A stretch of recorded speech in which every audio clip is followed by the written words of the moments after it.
Hello, everyone. Hello, and welcome. It's Foxhole Fridays, and I'm happy to have each and everyone here with this crew as we are doing a three-shot. This is part 2 of 3 of Microscope Chronicle, but the second edition, a brand new edition, which has an open playtest of them at the moment by Ben Robbins, who did the original Microscope. A pretty innovative,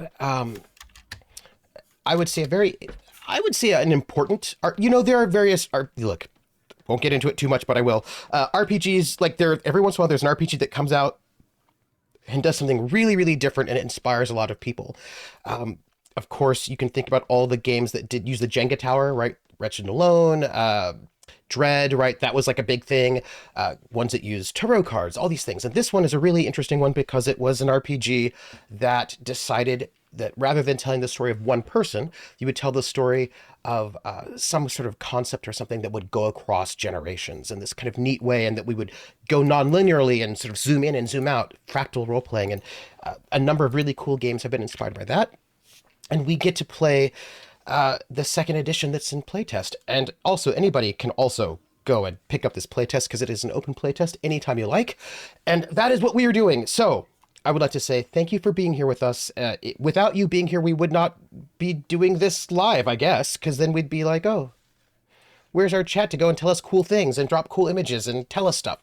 So thank you for being here. And if you would like to support us, you can. The best thing you can do is be here, either live or in Memorex. And if you are here live, just chat with us. And if you are watching the VOD on YouTube, then give a like, subscribe, comment, that kind of a thing. If you would like to support the show, you can also repost our live Bluesky post and let people know that we're live so that they can hang out with us as well. You can also give tips or bits, which if you do, I will read out that tips and bits message at the end, and all of those tips and bits go to help pay for the cast.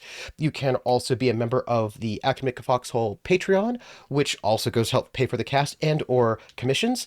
And you know, you can do, you know, or gosh, if you're a void smoker, you can make some really amazing fan art, which I will very definitely drop on our Be Right Back screen when we go to intermission so you can see it because it is gorgeous. Those are like, yeah, and we have it's, you know, hang out on the Patreon. We have a special Patreon tier, which is the sponsor tier. It's $200, which will pay for 4 cast members for one show for 1 week, and it's limited to 4 slots. And if you are one of our patrons, then you will get a special radio ad, a special spot in the credits, and a special shout out. And that goes to Will and TW, who's one of our sponsors. So thank you, Willen, for being here all this whole time and helping make this channel run. So thank you. And I think that is all of the preamble before we introduce the most amazing cast ever. So if each and every one of you might say who you are, and then say, oh, well, I can't say who you're playing because that's not how it works in this game. I will say who you are and say one of the elements that you've added to our chronicle so far. Just one of them, so that we have that context. Let's start with Prax. Oh, hey, sorry, that's me. Hi, everybody. I'm your friendly neighborhood Prax. At praxagorathesmophoria on Twitch, praxthebard over on Instagram, Hive, and Bluesky. I love this. I'm so excited. Also, the art, beautiful in the best possible way. And I got to add Shelley Duvall-inspired frog amphibian peoples. That makes sense. But I do have a follow-up question. Here for it. Shelley Duvall in Popeye? Shelley Duvall in The Shining? Which Shelley Duvall? Shelley Duvall in the fairy tales? Shelley Duvall in Shelley Duvall's Fairy Tale Theater. Okay. Because if it was Shelley Duvall in The Shining, I'd be like, oh, surprise. That's just...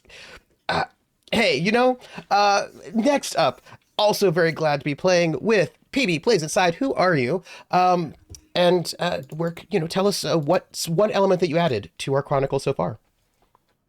Hi, I am a PB from PB Plays Inside, and I'm so excited to be here and playing with you wonderful people. And I added a rebellion called a Celebrations Rebellion that did not end in victory, but maybe might have sparked something else.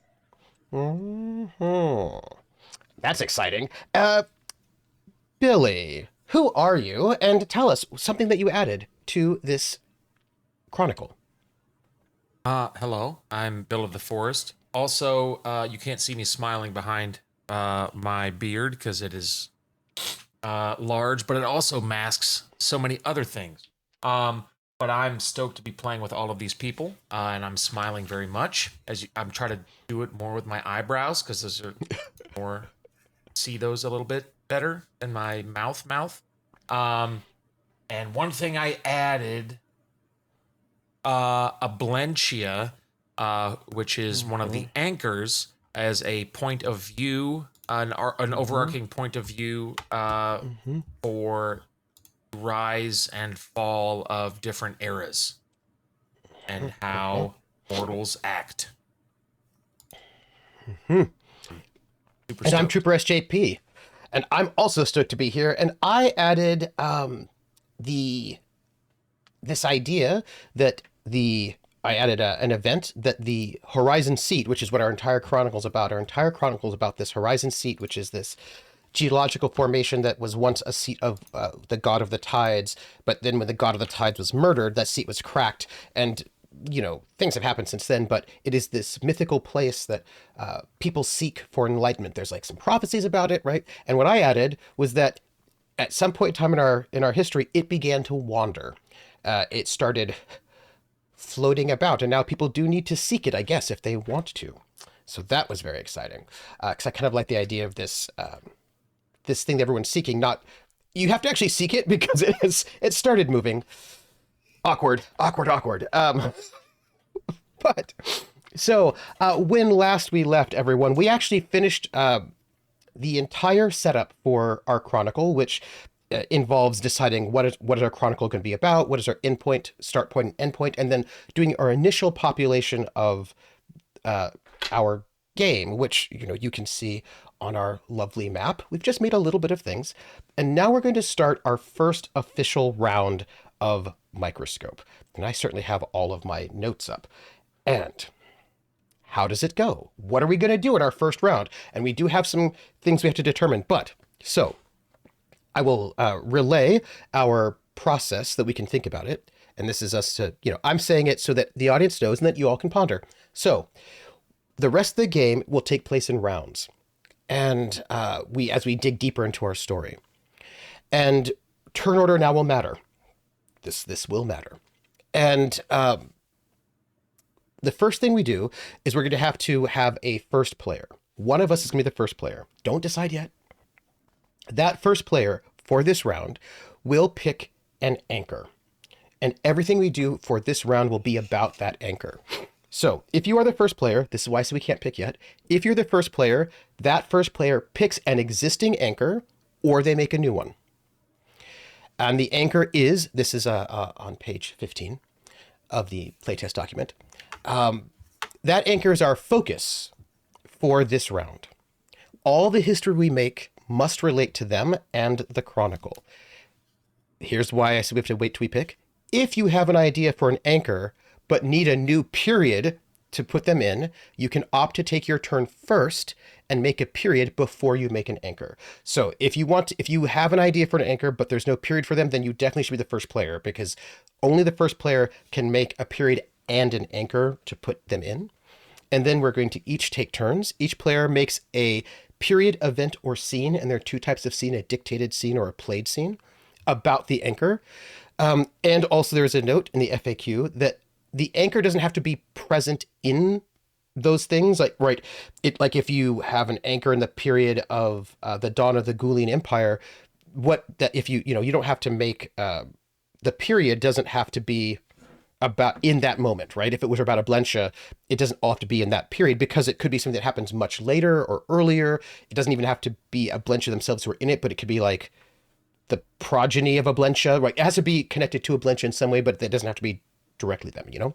And then we each take our turns making a period, event, or scene about the anchor. And again, no kibitzing. And then once we finish the entire round, the first player takes another turn in order to wrap up the anchor story for now. And then the person to the right of that first player makes a period, event, dictated scene, or anchor anywhere else in the history to give us a new thing to think about. And then the person to the left of the first player becomes the new first player. And then we start again. So let me ask, does somebody have, let me ask it this way. Is there someone who has an anchor they want to create that needs a period, and so forth, therefore they must definitely be the first player? Because otherwise anyone can be the first player. Okay. Does anyone have a burning desire to be the first player? Does someone have an anchor they want to focus on?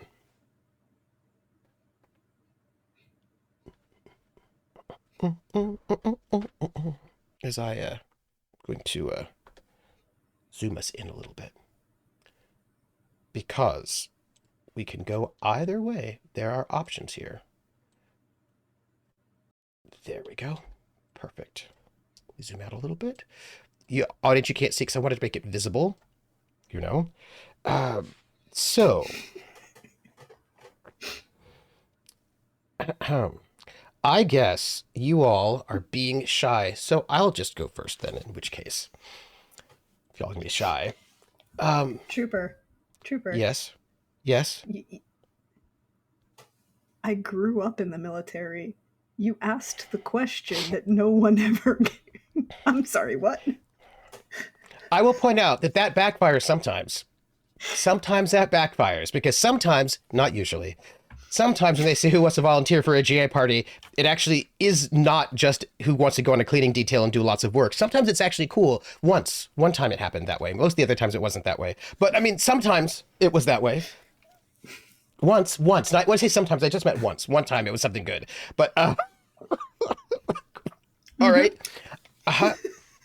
Okay. And to remind us all that no one is allowed to give advice. The only thing you can help with, if you're not the person playing, is if someone asks, the person asks, you can give them advice for names, and you can always ask for clarifying questions. So I'm going to create a new anchor for our turn, and the new anchor that I'm going to create is going to be in the second age of sail. And oops, wrong cursor. Come here. Boop. There we go. So I'm going to create an anchor, and this anchor is going to be, let's see. I need a name. Okay, so this person is, right, let me do this properly. Oh, okay, our anchor is going to be in the second age of sail, and this is going to be the realm's most gifted navigator is the concept. And seeker, realm's most gifted navigator. And this person is going to be of a very ancient race, species. We have a couple species, right? One of the avian species, and it's going to be sort of like a condor-based sort of race that is like one of the really old. It's like one of the oldest of the avian races, and it's like a condor-style sort of avian species. And this anchor's name is going to be, okay, in your mind, I want you to think somebody like, like Ada Lovelace or Da Vinci. So one of those kind of people that's like these sort of like great, brilliant sort of figures. People are like, oh yeah, that one. Like, sort of like, sort of well thought of, somebody who would explore and all that, kind of like an amazing explorer. Amerigo Vespucci. Yes, like a Vespucci. Yes, like this is what we're thinking about. We're kind of thinking of that sort of like that sort of figure. But sort of like a condor sort of figure. And the condor folks are, they live a very long time, right? So they live a very long time. Their species is very, very old. Far before our chronicle started, they've been around. I don't think there are a whole lot of them. And this figure is named... I want like a...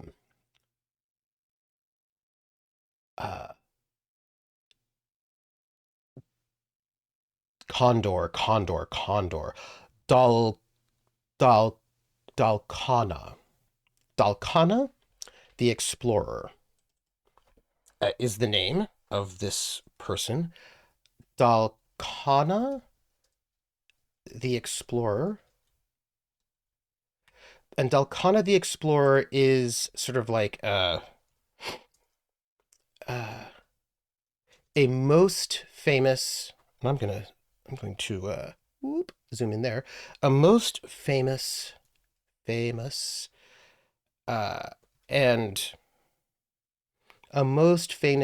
and one of the best explorers who, by the way, this is the person who discovered how to navigate via.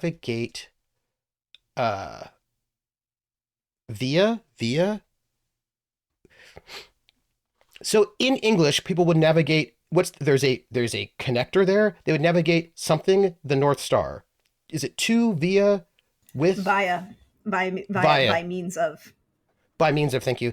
Who discovered how to navigate via the now moving horizon seat. Mm-hmm. I put an image. Ooh. Well, images are important because I'm going to have to drop them in places where we can see them. Oh, nice. And that was not a suggestion. That was just a beautiful. Immediate came to mind. Of one of the most ancient avian races. Let's say a condor-like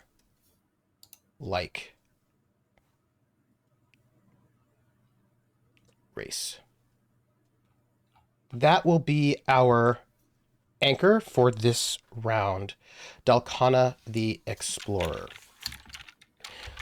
Okay, so in which case I get to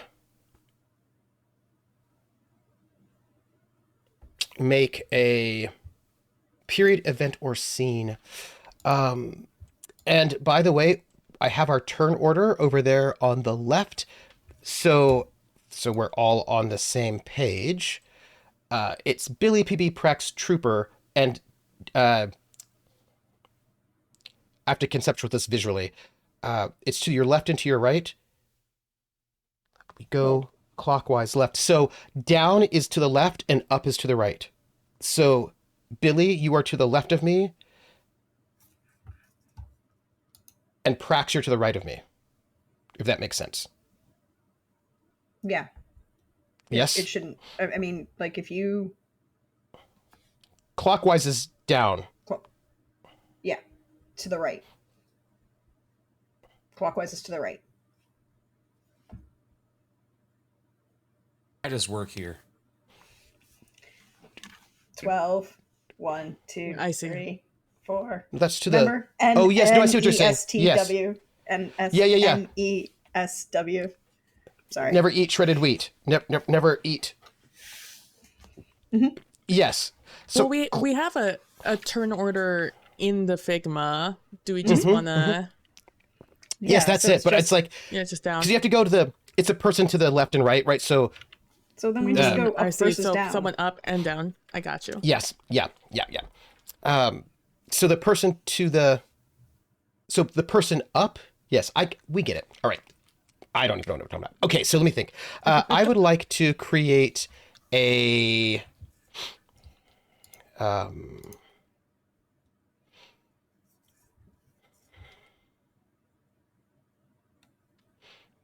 okay, I will create an well, I can create I don't want to create a period. I could create an event or a scene.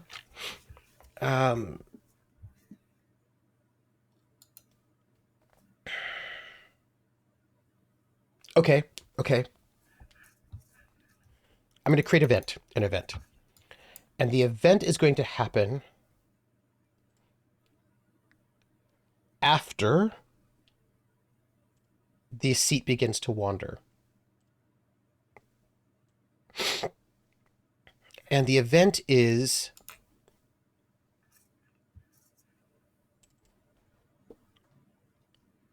Dalkona discovers the seat stone.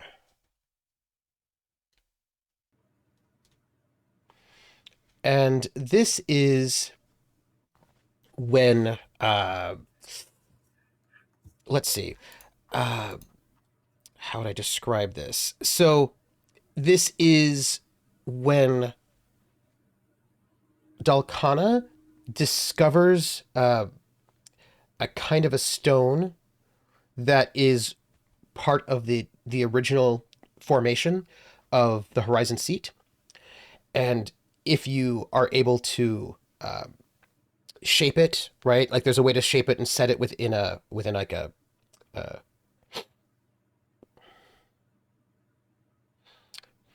the navigation device, the Compass. it's not a compass, but yes, like, but the old, the I have one somewhere.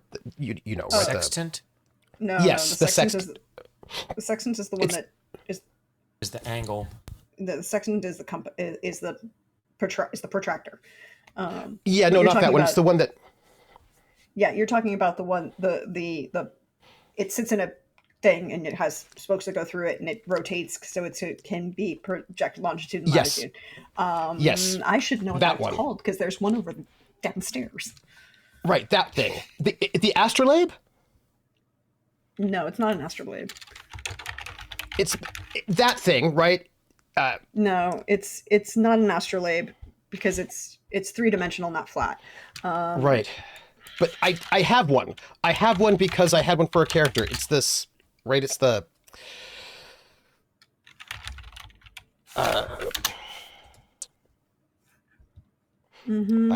I know what it's called. Well, I know what it looks like. I see it in my face.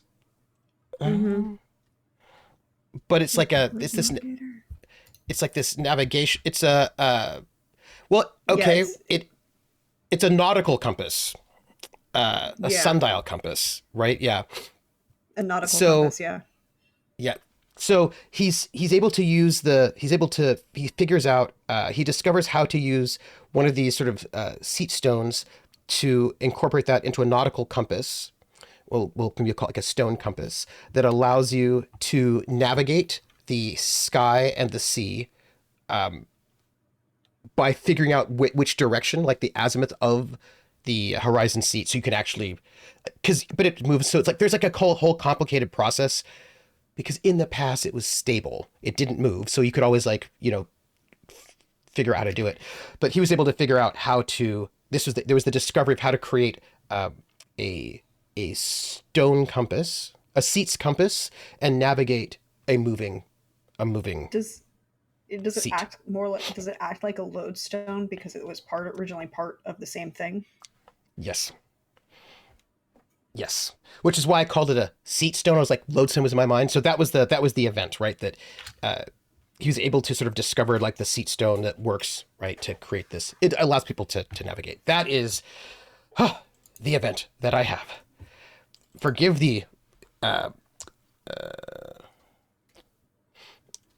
discovers the properties, right, of the seat stone, which is like a lodestone. That is my event, which takes it to Billy as I type this in. So I have to add a scene or A period or an event. that has to relate to this anchor, right? In some way. Okay. So Which could be after, right? You could be like, a child of, a parent of, any kind of a thing. But in some ways related that will help tell the story of Dalkona in some way or their effect in the world. Period, event, or scene.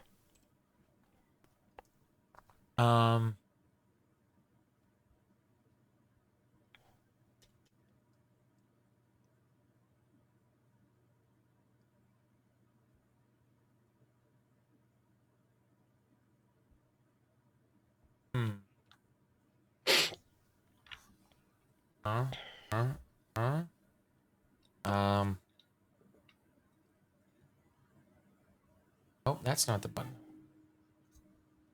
Nautical compass.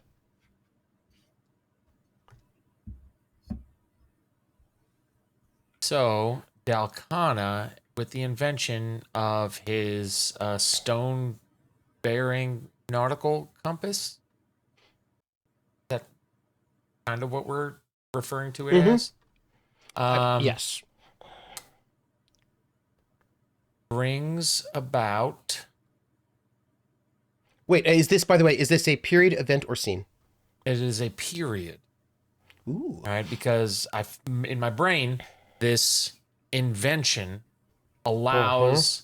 A question about Dalkona: did he or she keep the invention to themselves, or I cannot answer that question. That's it. You have all power to make all decisions at this moment. And was it the advent of that discovery that caused the period we call the Second Age of Sail? Or was that discovery in the Second Age of Sail? Clarify. That discovery was because the event is within the Second Age of Sail. So that was within it. okay. Whatever Thank you that for clarifying. means. Thank you for the clarification. You're welcome. So the stone-bearing nautical compass was at first slowly and then quickly replicated and distributed amongst the sailors, which then allowed them with the sky ships to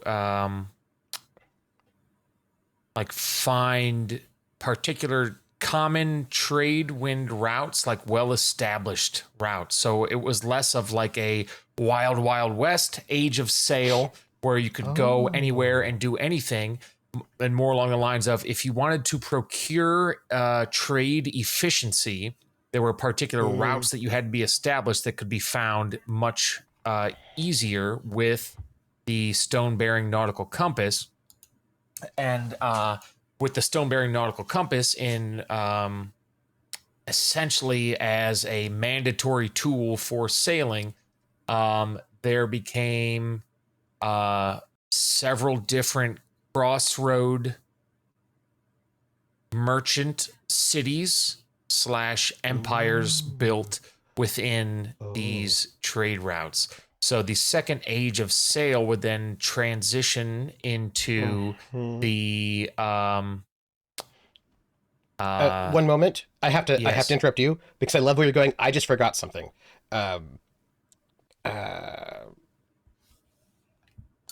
I forgot that I did not note whether or not this was my event was dark or light. And I have to do that before you finish.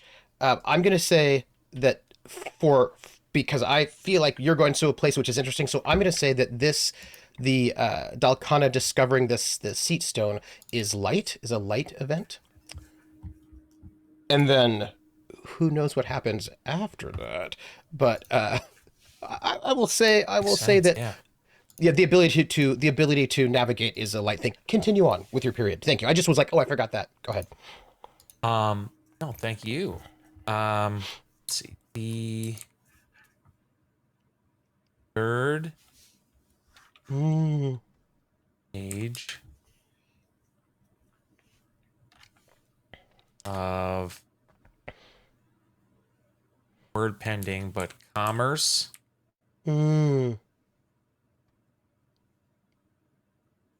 It looks like we have after the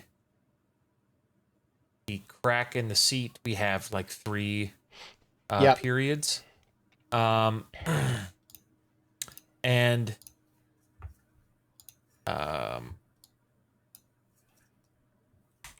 oh.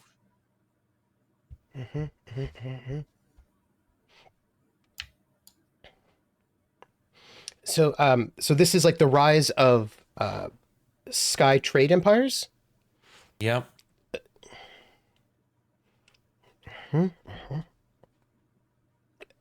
Based on like being able to use Dalkona's seat stone.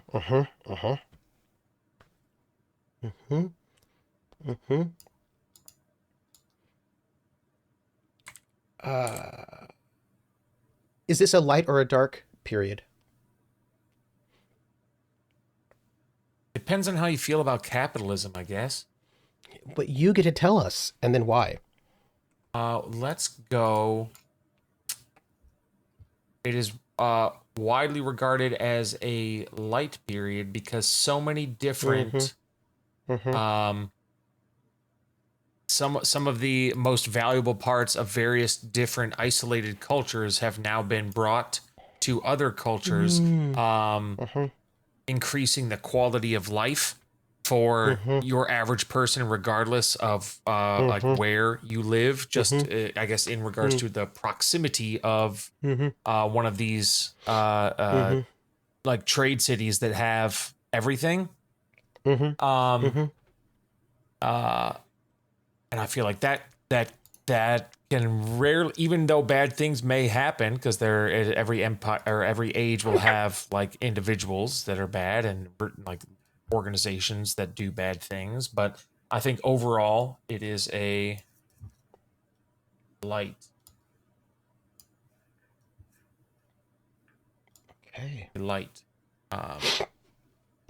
period. Okay. That's my time. PB. Period, event, or scene connected to Dalkona, the explorer. I would like a scene in dictated or played. I think played, so we could show people how that works. And let's see. Hold on, making a scene. Oh, scrolling. And you're going to want to scroll not to the dictated scene, but to page 28. And since you have a lovely voice, would you read out the making a played scene for us? Yes. Make played scene. Does the knight trust her lord? Did the captain activate the self-destruct? We can discover what happened at a particular moment by role-playing together. Ask a question about what someone does, says, or thinks. We'll all pick characters and roleplay together to find the answer. When we learn the answer, we end the scene. Before you start roleplaying, you need to prepare the scene and set the stage. Every scene is centered around a question about some character or group of people. Oh, a group of people. The question gets us all on the same page. It tells us what the scene is about. When we're playing the scene, we should be focusing on the question and looking for the answer. To prepare the scene, follow these steps.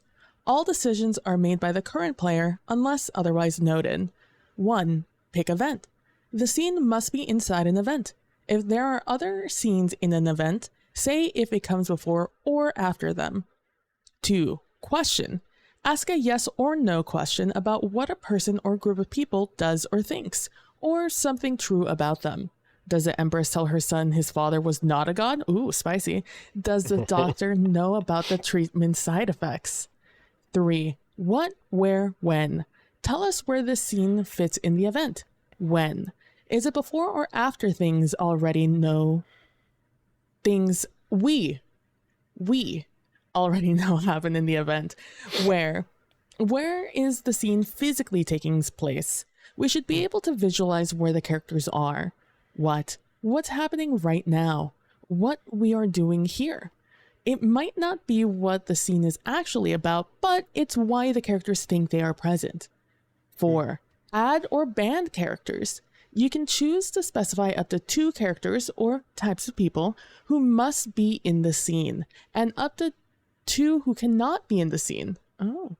These can be characters we already know or people made up on the spot. A player requires a detective's partner an old flame, but can't also require the detective, since that would be a third character. She decides to ban the hitman who we know kills the partner later in the event, and also bans any police. 5. Everyone chooses characters. Take turns picking who you want to play in the scene. Think about how your character will be able to influence the answer to the question. The player making the scenes chooses last. Start to the right and proceed to the right, the reverse direction of normal play. 6. Everyone reveals thoughts. Tell us what your character is thinking before the scene starts. Just a short sentence or 2 to set the stage and maybe start some trouble. Don't answer the question. Go in the same order that you picked characters. The sailor is afraid his shipmates know he's a coward. The priest is hoping the knife hidden under his smock is not noticeable. The question could be about the anchor or some character we've never seen before. It could be critical to the history or something entirely personal. How you set the scene and the question that you ask can absolutely introduce new facts. If you ask a question about someone's brother, you are establishing they have a brother, even if we never heard of them before. Think about the question carefully before you pick your character. Who you play can change how much influence you have to answer the question. If the question is about what one character does or decides, then someone playing that character will obviously have a lot to say, but other characters could still change the situation dramatically. That's why the person making the scene chooses last. They pick the question, but the other players get first choice of how to answer it. Okay. Spicy. Okay, PB. Lay it on us. This is very spicy. I'm ready. Okay. What's your So event? we gotta... the event is going to be...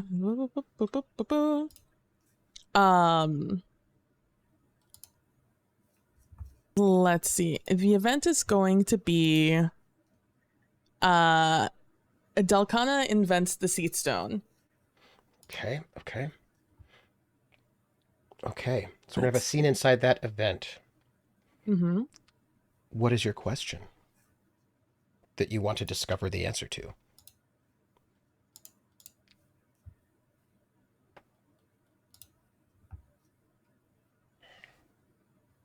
Does Dalkona... I'm going to change the name because I actually think I like Dalkona with an O better than Dalkona. I think that sounds better. Oh. And we're going to make that Dalkona. Dalkona. I like that better. It rings Condor a bit more. Dalkona. Does Dalkona... Does Dalkona trust his crew?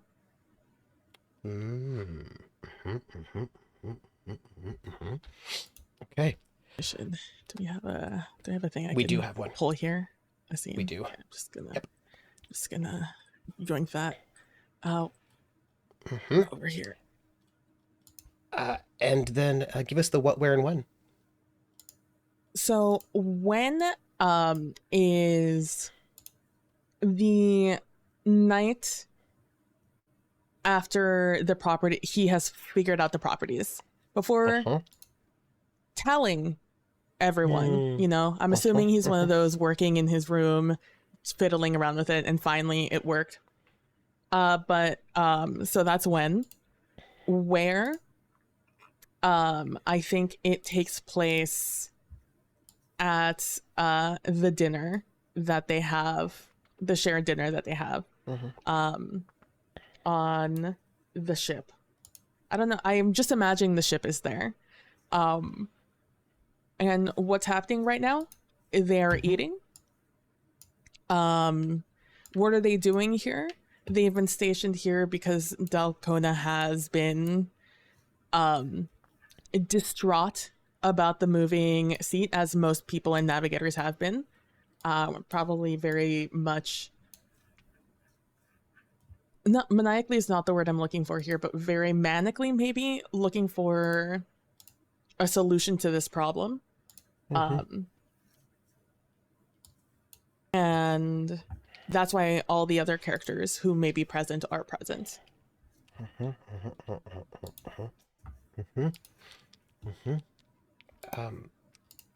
You may choose to specify up to 2 characters or types of people who must be in the scene and 2 who cannot. Let's see. You can choose to specify up to 2 characters who must be in the scene and 2 who could not be in the scene.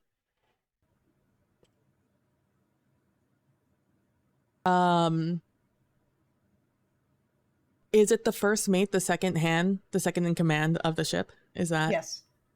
The first mate is banned in the scene. Ooh. One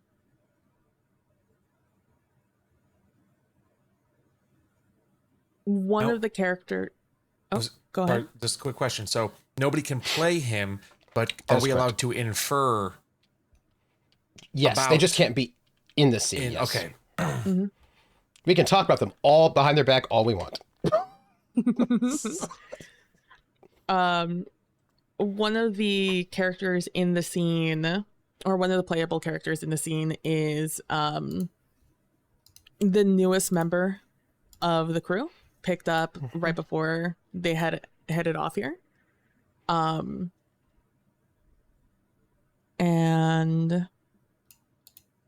who must be in the scene?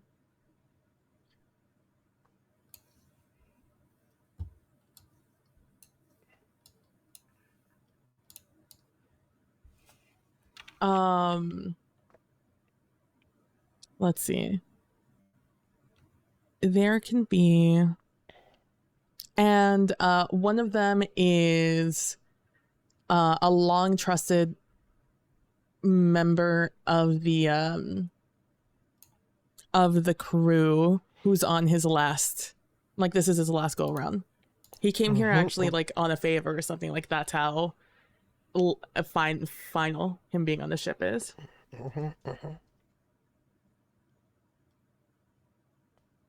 And that is it. Okay. On adding or banning. I will go right. So now we choose, and we choose in the opposite order that we play, which means, Billy, you get to choose which character you would like to play. I only get to choose ones that were created. No, you can choose anybody. It's just that somebody must choose the newest crew member, somebody must choose the trusted crew member, and nobody can choose the first mate. But other than that, you can choose whoever you want. I'll go newest crew member. That goes to me, and I will choose oldest crew member. Prax. Oldest crew member, newest crew member. I will choose.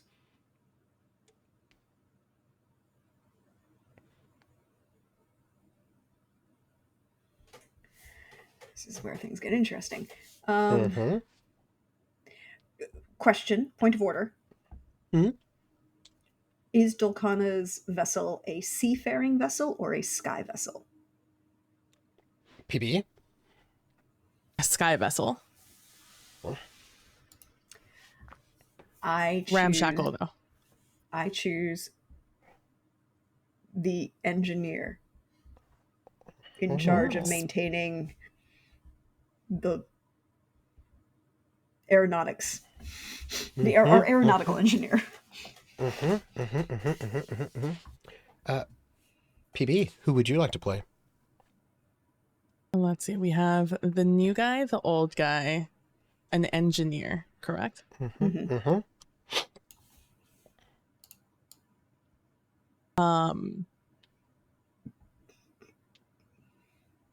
Let's see. Does one of us need to play in Dalkona, or can Dalkona just be there? It's up to you. That's You're not the necessary, last person right? to choose. Nope. Yeah, Whoever you're you want to scene. be. Your scene. Okay. Just wanted to make I mean, sure and who you there was pick, no rule who you about it. pick. Nope, no rule. But who you pick does matter. If you're like, I choose Dalkona's murderer. You've just told us something. Dun, dun, dun. Dun, dun, dun, dun. Ooh. Oh, you could also choose Dalkona. You could choose somebody else's. Anything you want. You pick whatever you want.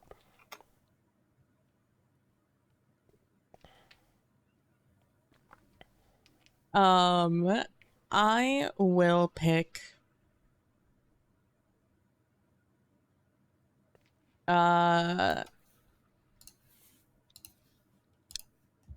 I'll pick Dalkona's teenage child.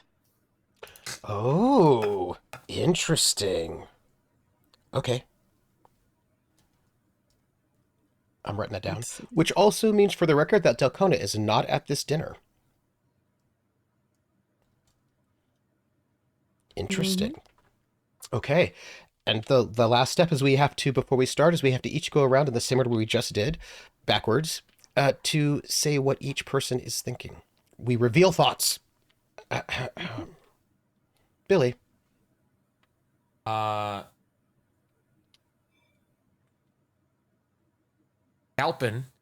is thinking, why the heck was he invited to this dinner? He doesn't have any skills that he can perceive of to be of any use. Me. My thoughts are, I'm worried about Dalkona's health. His feathers have been molting, and he's been working himself too hard. He needs to... I'm very worried about his health. He's not looking well.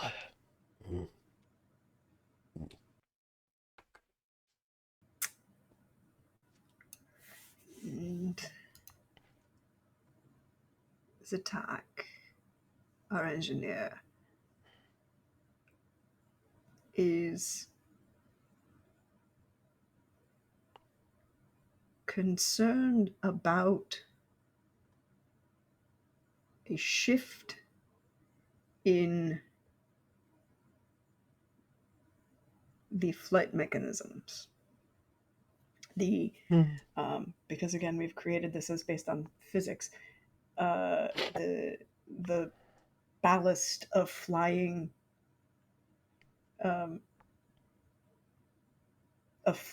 island that uses to actually power the levitation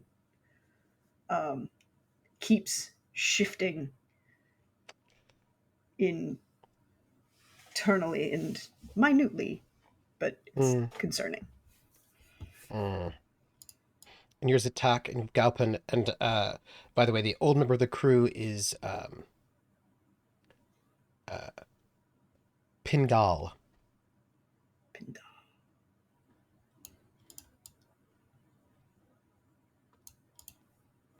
What's the teenage child thinking? Reveal those thoughts. As just a clarification of the ship you made, Trooper, I believe, in the event where they discover that the Horizon Sea has gone wandering. Yes. The sea ship Virago. Virago. The sea ship Virago is presumably a sea ship. Yes. Was Dalkona on that sea ship? Well, I'm afraid all of those decisions you get to make because it's currently your scene. You have complete authority over everything when it is your time. The only thing you cannot do is contradict something that was said specifically before. Otherwise, everything is yours. You just get to decide those things. No, nothing has been contradicted. I want to clarify the ship because I said it's an airship, but Yes. that's a sea ship. So they're not the same ship. Yeah. That's just what I wanted to know. I just wanted to know if it was the same ship. Not and the same if ship, it was retrofitted for air stuff. Well, I mean, that is your decision. You could make that decision if you like. But if it wasn't Dalkona's ship, but you get to decide. Yeah, but you get to decide. Unless he's a pirate. All of those are your decisions because I didn't say anything about it. So that you get to make those decisions if you like. And that's the beauty of it all. You can be like, and this is also the retrofitted Virago. It's just your decision. And also there's a flag on the top with a skull on it that no one talks about. Look, I would just like to point out, if we're a condor species, a flag on the top with a skull on it is not actually probably threatening. It's just kind of like probably standard, delicious, right? Like delicious. It's like having a big pie. You know what I mean? Like on your flag.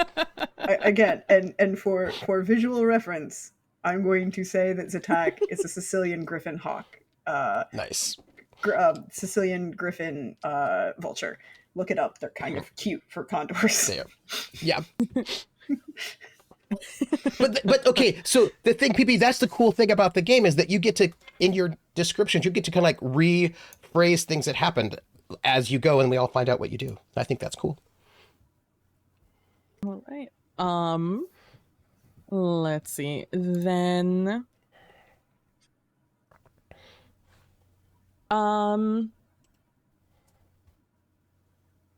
let's see. Event discovers how piece of lodestone.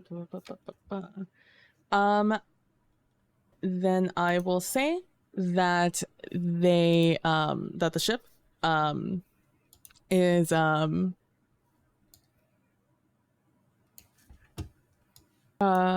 in fact the I just think it'll be fun. I think it'll be fun if it is the Virago, but it does not go by the Virago anymore. I think it goes by Gariv now. And it is an airship, and it's been retrofitted to be an airship, as Dalkona is wont to do. And it is kind of look, I don't want to like, it's a marvel. Absolutely, it's a marvel. It's the second age of the sail. However, is the inside of it absolutely taped together with zip ties, duct tape, and hopes and dreams? Yeah. Yep, and that's why we've got an engineer. Who's well trusted. Big time Firefly vibes. Yeah. I'll be Kaylee. It's fine. I rock it. Let's see. I think the ship should have a name if we're going to be on it and talking about it.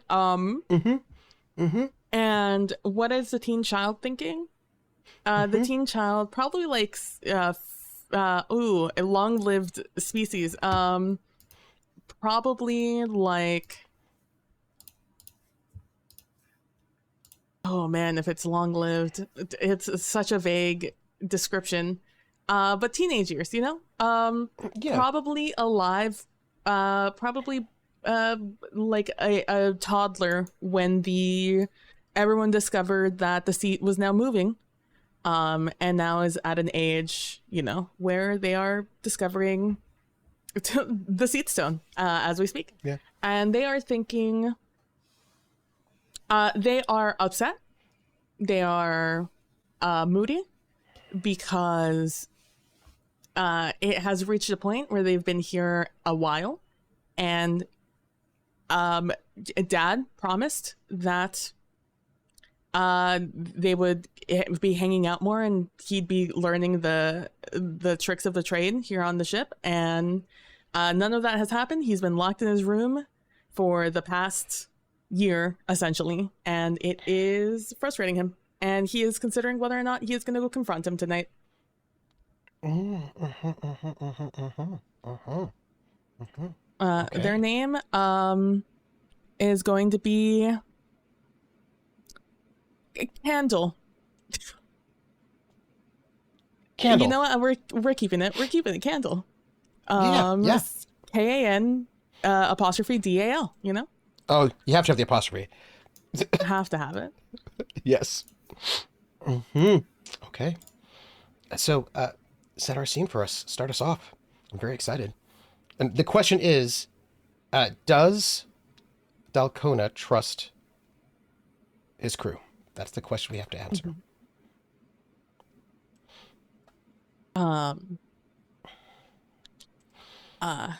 Sitting here eating what was freshly caught this afternoon, and cooked up by the cook of the ship. We are digging in, probably on the last of our like fresh veggies of the season. And sitting there, just like kind of very angrily eating is Kendall. And across from him is Billy. What was the name of your character again? Dalpin. Dalpin. Across from Dalpin, and you see them like very angry, like really ripping into this cooked fish. And Dalpin is like, I think it would be concerning had you not spent a year on the ship with this teenager. Like it's not an uncommon sight to see them upset, right? But you're still a little unnerved by being so close proximity to a moody teenager.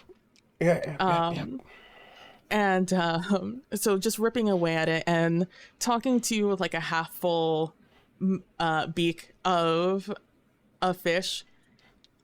And they're like asking you about your daily chores. Genuinely, to you, nothing special. But to them, they're like grilling you. Just like, oh, and you got to do this today? That's so cool. It must be nice. And I think that's where we pick up on the scene. Just point of order. That is just so teenager. I love it. I just want you to know that I'm just feeling that vibe, and I love it.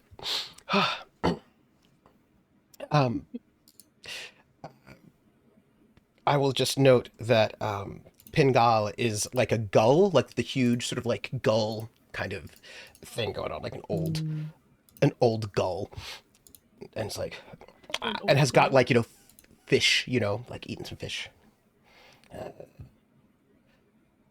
All works that one does on a ship is important, Kandal.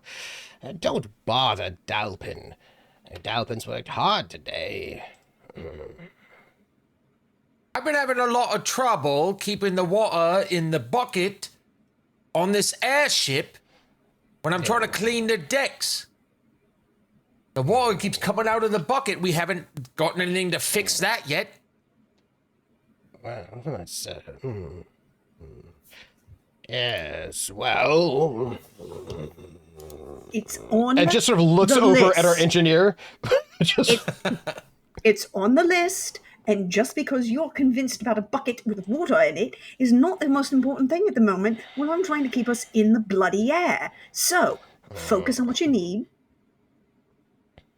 I need a bucket that doesn't spill water, so I don't need to refresh my bucket every 5 minutes when I'm trying to swab the whole deck.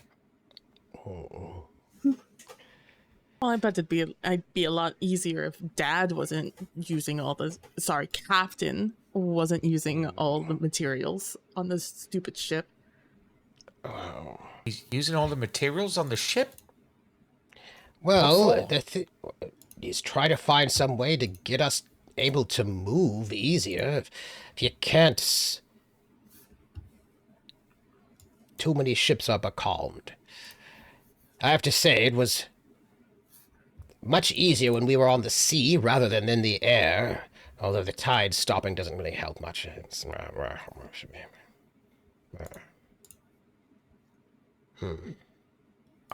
I mean, Don't I've got stuck. wings. I can. If I didn't sign this contract, I'd probably be gone. Yeah, where would you go? Your wings is not going to carry cargo. They're not going to carry trade. You, small little tiny one, can't carry an entire hold worth of cargo on your wings. I can carry my jokes and use my jokes as trade and make people laugh all day. Your jokes aren't that funny. I've heard them before. I think they are funny, right, guys? I vaguely recall you getting a beer thrown in your face the last time we was in a port. That was part of the game. It didn't I seem that dodged way it. at the time. And the last time you slipped on the deck, that was kind of funny. Uh, I remember laughing at that. But that wasn't. I didn't write that. That wasn't a planned joke. The water would spill everywhere. We should try that one next. That I'm was sure funny. you can figure out some way to fix your own freaking bucket. I have other more important things to do, like maintaining a loft, a vertical, a horizontal. Are you Think just in saying 3 words? planes of Those words dimension. don't mean anything to me. That's part of your problem. You should learn to read. Zitak, I'm. How are we doing? I'm not used to flying in the air and this in a ship. I'm used to the sea, and I'm not really sort of. Is everything all? I'm not agreeing with our young Dalpin, but the ship has been a bit, Well, for some reason, the ballast keeps shifting to the left, and then to the right, and then back again. It's very shifty. Is that dangerous? Are we We've safe? kept it contained and fine. I mean, millimeter shifts in verticality aren't really the problem. It's not shifting our verticality. It's just shifting our right and left. Although occasionally it's going odd directions. I can't figure out why. It's like Well, Well, it's I mean, moving. this is- do you need help?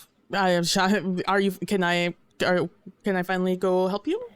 I mean, if Dad's never gonna, the captain's never gonna get out of his room. I'd be happy to help if you need help. He's been working There's on a things. piercing evaluation of our teenager. Just a lot of like fishiness around the beak area, maybe a little bit on the collar from the aggressive eating. Very like definitely like just like went from the like teenage slouch to like trying to sit up straight all of a sudden, a little disheveled, looking at you with very hopeful Condorian eyes. You're not entirely worth this. I'm sure I can teach you a couple things. We're I trying thought I to would make be the best. Wait, I'm forgetting what trooper. Pidar. Pingal. Pindal. With a Zatak G. makes eye Pingal. Pingal. Zatak makes eye contact with Pingal, and you can just see that little glint in her eye of, I now have a minion to lift and carry. the tradition of Master Chiefs everywhere. Listen, we've been stuck here for some time, and the current's not moving us well. We do need to get the ship going, but with navigation the way it is, we're just waiting for the winds. Do you have any sense? when the winds might pick up, so we can get out of here? Smells like a storm. A good one or a bad one? My beak isn't aching. So not horrible. Well, it doesn't matter one way or another. We're never gonna move until the captain's latest craze is over. Listen, you should be more respectful of the captain. What's his latest craze? What are we talking about? It's a secret. Not anymore. Keep in mind, Dalpin is like a lanky secretary bird Yeah. with like a bald head and really long legs. The knees buckle on the inside. He's I working have on so many questions on the evolutionary tracks of how this is all one species, but we're going with it. Oh, long-lived species, you know? Yeah. Well, look, there are we categorizing species. You know how people do weird things with categories? We just have 3 categories of species: air, land, and sea. That's how that's it. It's just like, they're questions. Look, he's trying to find some way for us to navigate. That's all. Well, if you know it's a secret, then you know what it is. I don't even think he knows what it is. He hasn't shared details with us, but he's a good captain. He hasn't shared anything with us in like 2 weeks. Captain doesn't need to share anything with us. At the end of the day, he pays the bills. Well, when I read books about ships, Well, you can You can read. held read. a major leadership role. Surprise! I definitely didn't pay anyone to read it for me. Definitely did not do that. Definitely not. I can totally read by myself. Totally.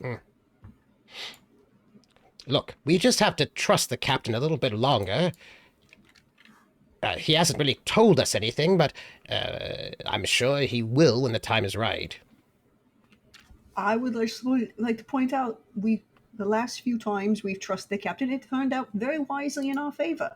That particular issue with the individuals who shall remain nameless involving the webbed feet who may or may not have lost certain property that they did not need. I'm just saying, it turned into a very positive thing for us. I don't remember that thing. I must have been... You weren't here Not yet. leaving. Don't worry.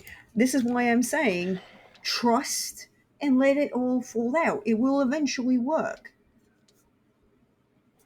And you won't Or even we'll all probably die. Dying's easy. Leaving's harder. What? Sounds like a tattoo. Wow. Is that tattooed somewhere on your body? No. It's tattooed on mine, actually. But it's not a point, I guess. Do we have one of those on the ship, or do we have to wait until we dock to get... I don't really know how tattoos work. Yeah, we have to wait till we dock. We don't have anybody on the board. Unless you want me to go and... No one you would want to do your tattoos. Well, I mean, I've done a couple of tattoos in my day. I could always just pick up a bit of a knife and just start carving. It's, it's not always the prettiest, but I have done it before. Yes, it's only a little bit of blood in the end. I'm all set, thanks. And my eyesight's not as good as it used to be, but I can still do it. Do you want to see my tattoos? The ones that I did myself. No one wants to see your tattoos again, old man. Put them away. Every time. I don't know. He just needs to get on something else. We've been here so long. And are you going to go give your transporting? Yeah. Yeah. Are you going to give your father his dinner? Are you going to give your father his dinner as you're supposed to do? That's your one job, is to feed your father. First of all, I would have plenty of other jobs. Would he give me any? Second of all, he has 2 legs and 2 wings. He can come get it himself. I'm tired of going there and leaving a plate at his door. I don't mean to cut to the chase here.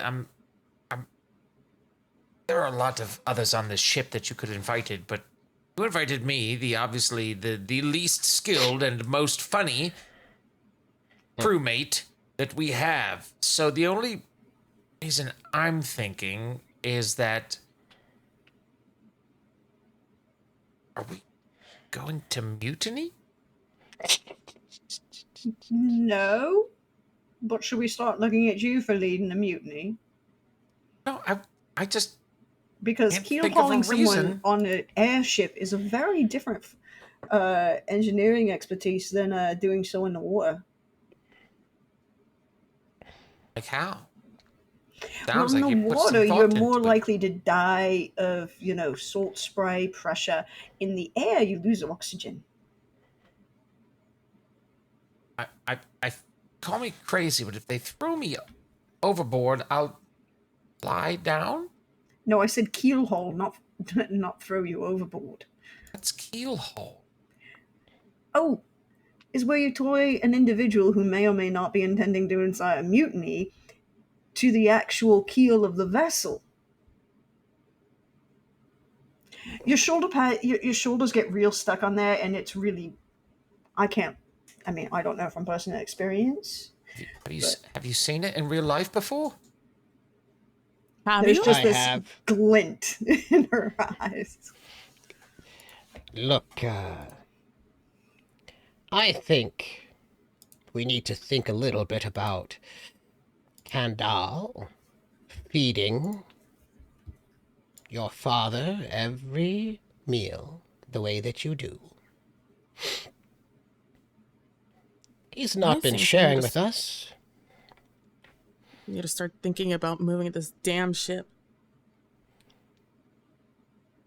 No. Your father's not going to do that anytime soon. He's got his reasons, and you just got to trust. It works out for all of us. We make money, we have good times, the food's good, pay's regular, you don't get stabbed in the back. Or the front most of the time. Andal will slam his hands on the table and like do like that half stand up thing where he just keeps his hands on the table and looks over. It's like, that's the problem. Of course it's easy for you to do this all. This guy is, I'm pointing over to Pungal, is just a rotation away from keeling over. He's had his time to learn everything to do on the ship. You are one of the most important people on the ship, pointing at you, Zadak. But like when it comes to just nobodies like me and Dalpan over here, what are we stuck doing? The same thing over and over again. You guys get to exercise your minds, exercise your practice, and we just get to do what? Give my dad his food and swab the decks with a broken bucket? Yeah.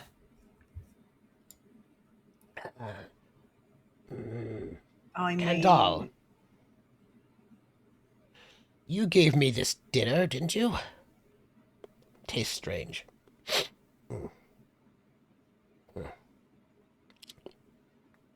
That's all I do on this stupid shit. I can't even cook the stuff. I don't feel well.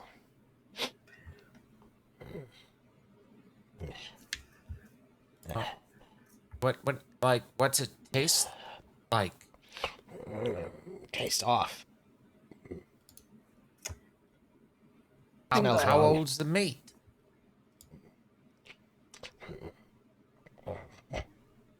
And I cough Have up a we little been bit of blood, salting the meat? well, it's and I start fresh. getting- Cool. my feathers start like getting all weird, and I fall over. into the plate. Do we have a medic? We have a medic on the boat? I'm going to move towards Pingal and see if I can determine how he is. You're an engineer. Can you do what you do to engines to people? I can try. Um, Is Pingal breathing? Oh, Pingal's dead and poisoned. That's what I'm going to tell you. Oh, so like a little like foaming at the Yes. beak kind of A thing. little bit of foaming at the beak. Absolutely. How old was that meat? Meat's not the problem. He doesn't What? eat meat. And she points at Pingal. She's like, he only eats fish. Fish. Fish meat. Oh no. Oh, no, what? Oh, That my problem? tummy hurts. Oh, I'm sweating. Is anyone else sweating? Oh, I no. don't think birds can sweat. Oh, they can't now. Oh, no. Oh, what have I ever done? What have I ever Inflated. done to you? I You're not haven't done funny. anything.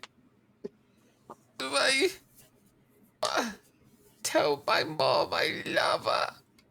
Your mom's been dead for 4 years. And then he'll collapse. I also don't know who your mom is. The only reason I know that is because his keep says his mom was dead. How are you feeling? I thought it was just a joke. I'm feeling fine. How are you feeling? Great, but I don't eat the food. And she You hasn't don't touched eat the anything the entire time.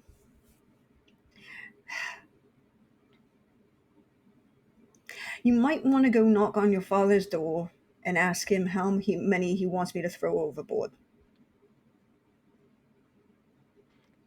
And I think that answers the question of whether or not the captain trusts the crew. I think that answers that question. I agree. Yeah. Oh. So And I think spicy. So I think did we? So we determined the dark. No, the scenes don't have to be dark or light, right? Yes, they do. We now have to decide Together. whether or not it should Well- be together, whether this is a light or dark. I don't know who has to go first to pitch it to everyone. Two people were poisoned. Uh-huh. At a special dinner. Do you say that's light or throwing two dark? people Billy, what are you overboard? saying? I'm Throwing saying it's people overboard? dark. I'm saying it's dark. We weren't bad people. We were not deserving of poison. I don't know. Some of those jokes were Awesome. They were really all towing great. the line. All the jokes are funny when you're trapped on a boat with somebody for a year. Yeah. Uh-huh. You have to Towards make the end them of that year, funny. though. You've done your time. I could co-sign that as, I mean, it really, I could co-sign that as a dark scene. I could say that as a dark scene. I mean, some people succeeded, but I think it reveals perhaps that our very famous and beloved Dalkona, might be a little bit more ruthless than the histories say. You know how histories are. Yeah. Ooh, okay. I love that. Oh, so good. Yeah, okay. Which then means Prax. And I get to make a period or event. Or scene. I'm going to make a period. Okay. That is in some way connected to Dalkona, the explorer. Yes, it is indeed. going to make it a period. Mm-hmm.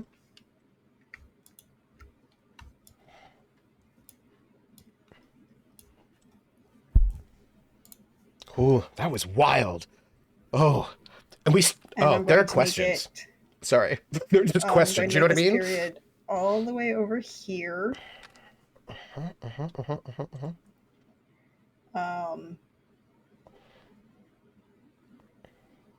Yeah, I like this far over here, period. And I'm going to say it is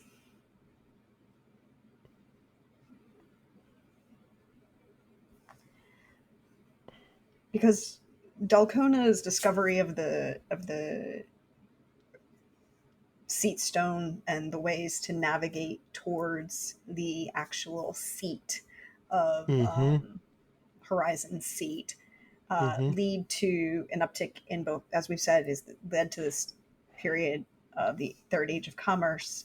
But in the end, after that, far from that, we have the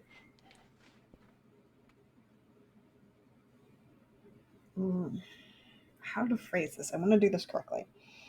It is a period of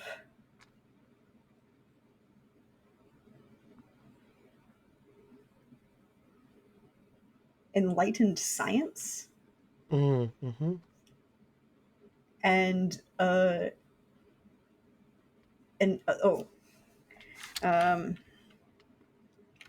because of the whole thing, it's like the the period of enlightened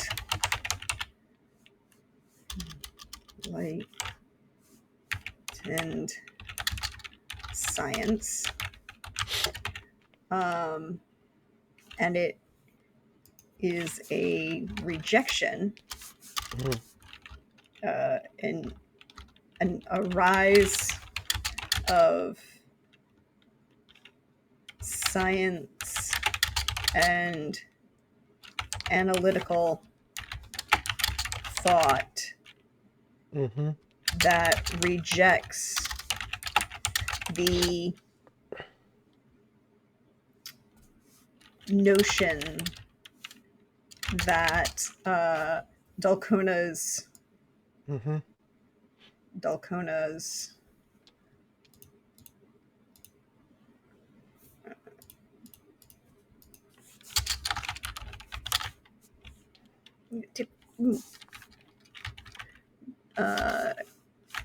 discovery is wholly benign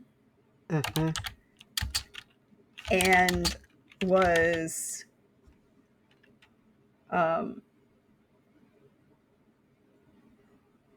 argues that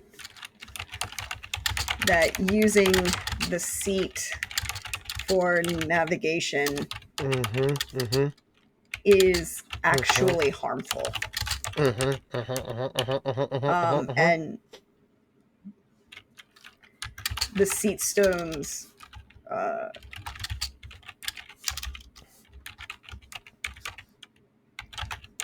are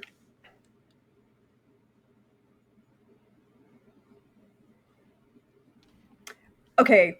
I'm going to throw this out there. You get to say it. This is true, and I'm going to throw this out there, and I'm going to ask for if this is okay as a check-in with everyone, because it doesn't violate any of our lines or veils, but I'm still. Yep. The seat stones are Soylent Green. Say more about how that works. Clarify. The seat stones are basalt that are tied to the horizon seat. The horizon seat can give that level of enlightenment because of the murder of a god. And to create an actual functioning compass for the seat stone requires a death with the seat stone. Yes. I mean, I say yes to all of that. I think that's great. Which is why we had some deaths, right? I like it. I like the idea that, Which is yeah, why I think that's, yeah. I'm the okay with that murder also. dinner. Yeah. There's a level of Yeah. sacrifice Yeah. has to be tied to that, or was tied to that. Yeah. Yeah. I'm into it. Okay. Yeah. Yeah, yeah, yeah. Are revealed. I'll say revealed, not discovered. Yeah. Are revealed to be based on blood sacrifice. Yeah. Yeah, yeah, yeah. Mm-hmm. But if that's okay with everyone. Mm-hmm. Mm-hmm. And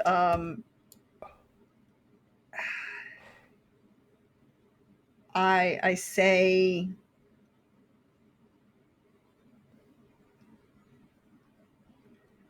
ooh, is this a dark period or a light period? Uh-huh. I'm going to say this is a dark period. Uh-huh. Mm-hmm. Mm-hmm.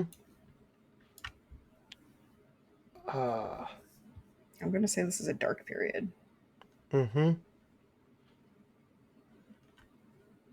Because, well, finding out all these things is possibly a good thing. Mm-hmm. Mm-hmm. It leads to some very dark places. I am going to create now. I wasn't going to, but now I am. I get to round this out, and I'm going to create a period as well. And this is all your fault, Prax. I hope that you are happy and proud of yourself for what I will do with my period. I just hope you're happy. How impactful Dalkona was. I hope you are happy. I hope you're happy. We're going to make a new period that is after the Enlightened Science period. Mm-hmm. And we're going to call it the Dalkona Wars. Ooh, I like. And the Dalkona Wars is when basically the societies are broken up into like two major factions. There might be minors, right? Those who wished to basically like, because the information about the blood sacrifices has come out now, which means more people know how to do it.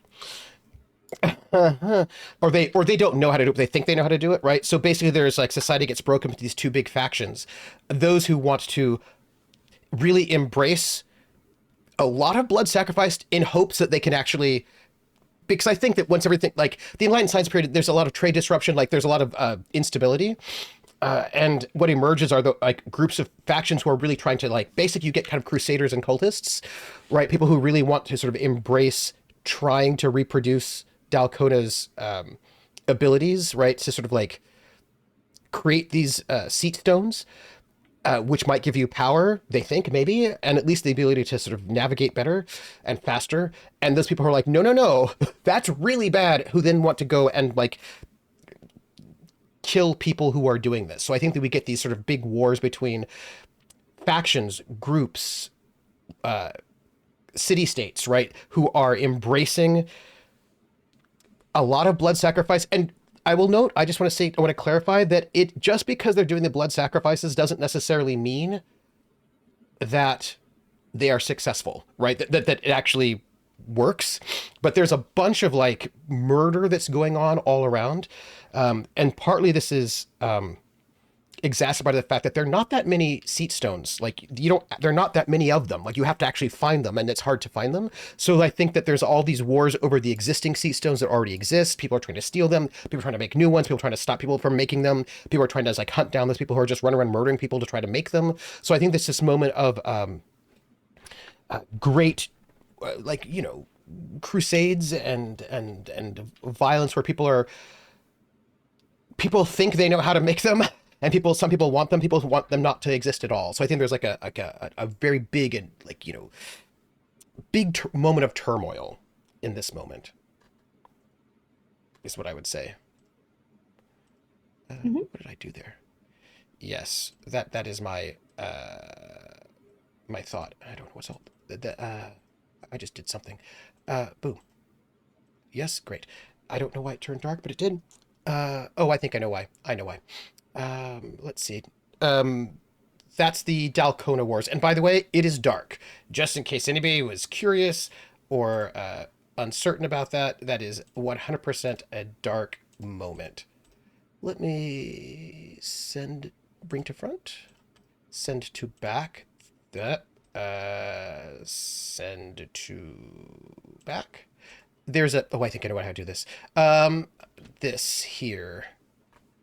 There is a bit of a gray that I think needs to be sent to the back. Boop. Nope. I'll get it. Boop. Okay. That means we have that sort of, so like the legacy of Dalkona is this, like this set of wars that we get. Now, the person to the Prax, you're the person to the right, which is up. You have thank you. You have a free roam. You can make a period event dictated scene or anchor anywhere in the history, and it does not have to relate to the anchor, just the chronicle. I am going to make a dictated scene. Ooh. Give us the Dictated event. Scene or an event. It's an event. Sorry. It's an event because of where it has to go. So it is an event.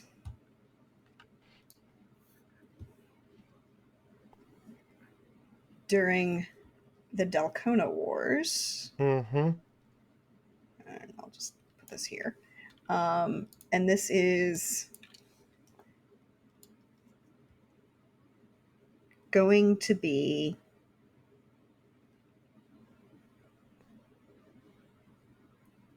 the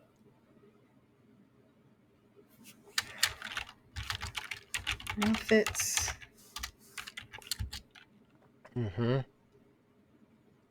Legacy.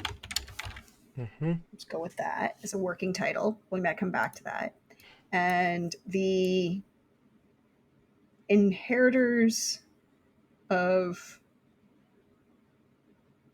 the descendants of Soldalan.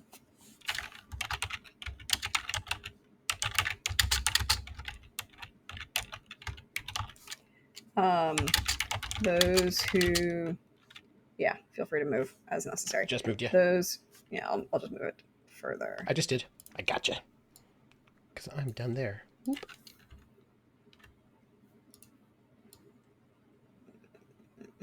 Boom. Those who care for Horizon Seat. And most frequently experience the voices of the gods, right?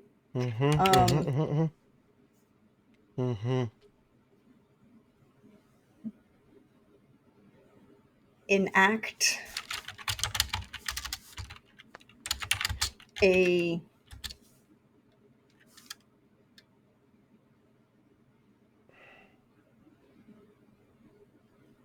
let's use the word cleansing, although I'm not 100% sold on the term, but come back to that. On the basalt of the seat that would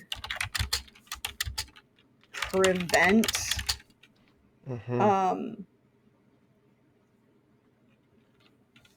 those who shed others' blood from finding it.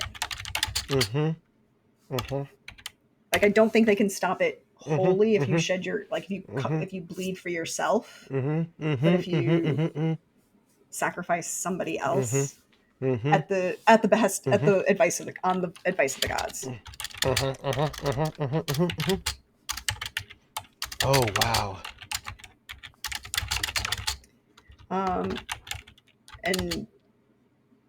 And I think this makes the seat harder to find. Yeah.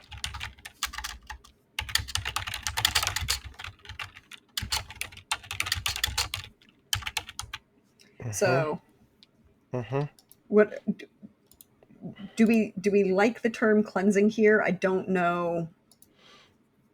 I think it works, right? Because it's a cleansing of the space like sage. You know what I mean? Yeah. Like, I think, yeah. Okay. I'm putting that as the same definite thing as asking for a name. Yeah, yeah. So that's Light or dark? that's the. I think it is a. I think it's a light event. And why do you think so? I mean, I agree, but you have to say why. I think because in the long run, the morality of shifting this blood sacrifice culture away. Yeah. Gotta love the fact that a condor-based species invents a blood sacrifice to provide navigational aids to navigation. Makes it really, really changes the understanding of red right returning. For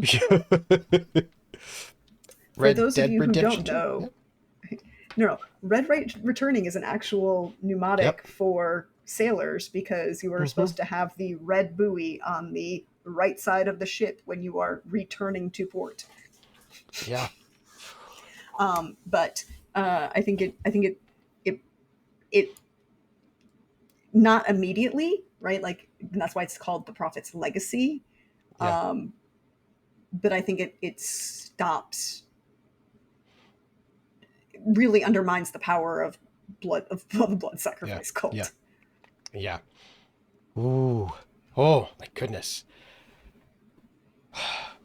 Everyone, I need to say this. We have finished our first round.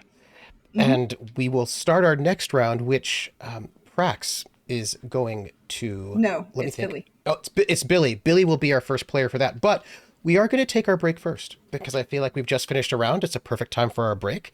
So go stretch your legs, drink some water, do some blood sacrifice. And when we get back... We don't condone... We do not, no. We do not condone you sacrificing anyone else's blood, and do not sacrifice your own in a way that is unhealthy or unstable for you. Or... Unless you need to found a whole empire, in which case, just go... Yeah, worth it. Drink some water, stretch your legs, and when we come back, we're going to do next round, and we're going to find out who Billy picks as the anchor for this round of our exploration of the Horizon Seat. Sorry, I'm just really excited right now. That's all. And while we're in break, I'm going to put when we go to the break screen, I'm going to drop Void Smoker's amazing art into there so you can see it as well. We will be back in 10 minutes.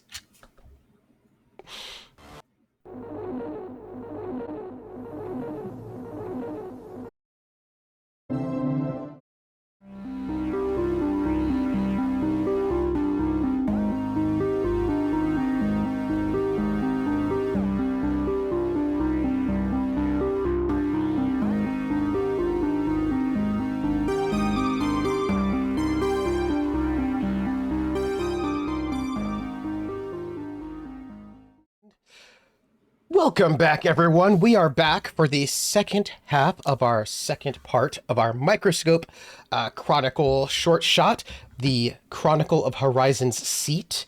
We have finished the first round where I was the first player, and now the first player shifts to the next person in our go round, which is Billy. Bill of the Forest, the best and most darling and most awesome Billy. You are our first player, which means you may, if you wish, pick an existing anchor, create a new anchor, or create a period.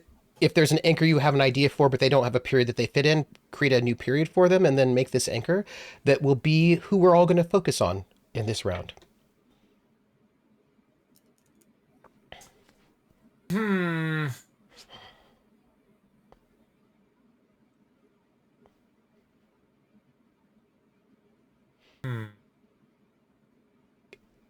Anything you like.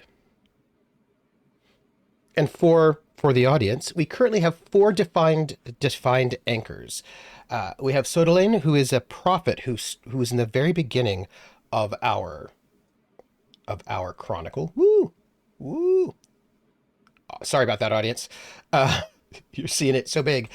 Right, who is the second prop is an amphibian, one of our sea-based species. A student of the first herald, right? This very, very sort of early sort of sea-based prophet. We have a Blentia, who is the child of the Lord of the Tides, who, eats ships. We have Dalkona the Explorer. And then at the very, very end, we have Cockhart, which is a member of a newly hatched avian species, who is the first to see of that species to see the crumbling seat. And those are the currently defined anchors. And Billy, as first player, can either choose to create a new anchor or have us decide that he would like us to focus on one of the existing anchors.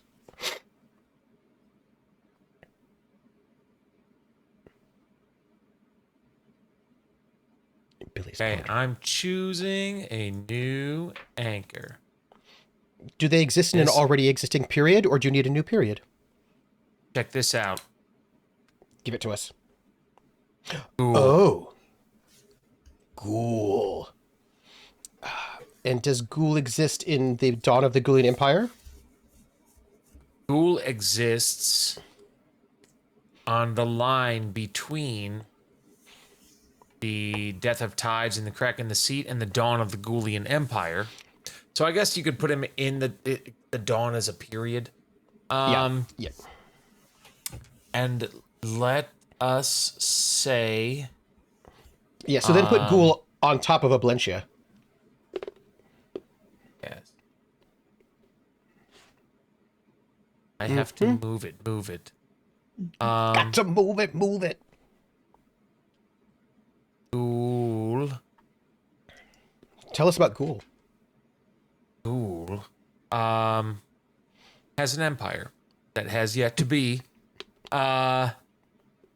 And let's see. So at the death of tides, the crack in the seat, resources become scarce, and the seat itself becomes a commodity. So let's say that Dalkona is not the first to harness the stones in the seat, but perhaps how there may not be a link between Ghuul and Dalkona, but the common thread is using the seat stones to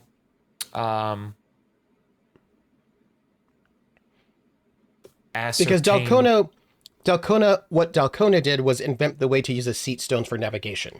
So that's the only thing that Dalkona technically invented. And he discovers the seat after it's been moving for a while. Yes. Yeah, that's right. So the seat is stable when Ghuul is. Yes. Based on our time. Yeah. And I think because the area will become an area of conflict, that Ghuul had stumbled upon things that happen when blood is spilt on the stones. And he let's say he is a but a humble explorer with no renown. But it has been made apparent firsthand when everyone else is caught in other things what happens when blood is spilt on the stones. And that is a resource that he can use to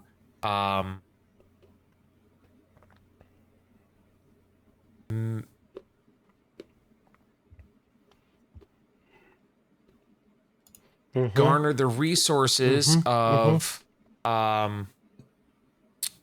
personnel.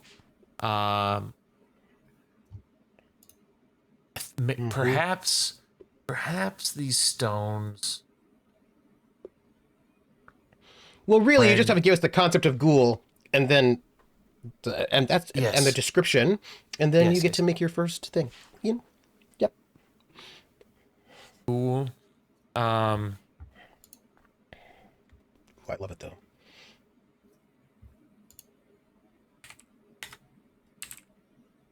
Discovered amongst conflict,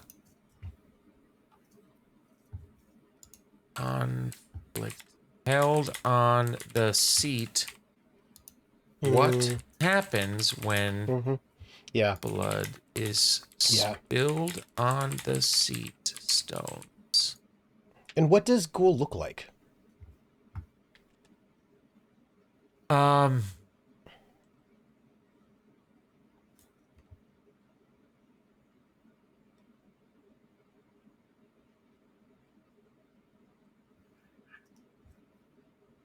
Ghuul is, let's say, a member of an aquatic species of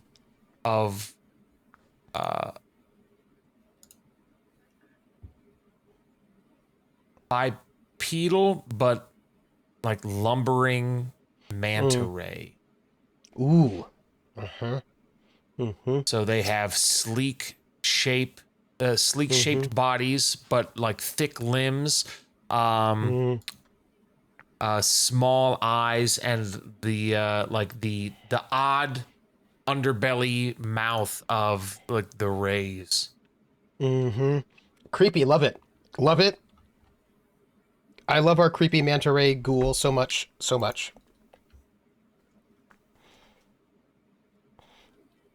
Bipeda manta rays.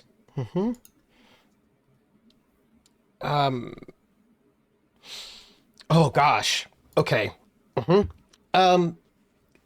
Thank you, Billy. You now, as our first player, get to decide. You may now make a period, an event, or a scene that is in some way connected to Ghuul, as Ghuul is our anchor. I do that twice. You made the anchor, and now you get to you just gave us the anchor that we're all gonna be focusing on, and now you get to actually do your thing. You get to make a period, event, or scene.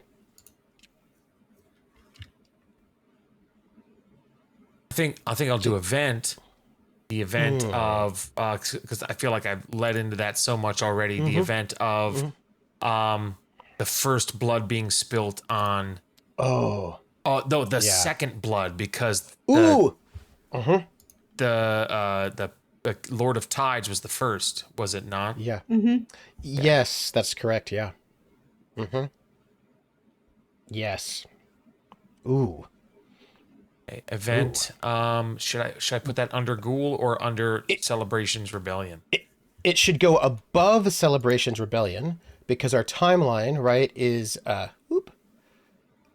timeline is top, bottom, left, right. So your event would go before it. Perfect. Gotcha.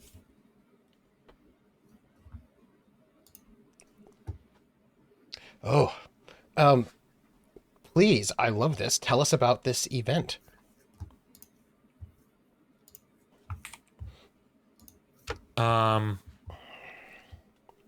So a small skirmish had taken place on Horizon Seat and the stones that follow for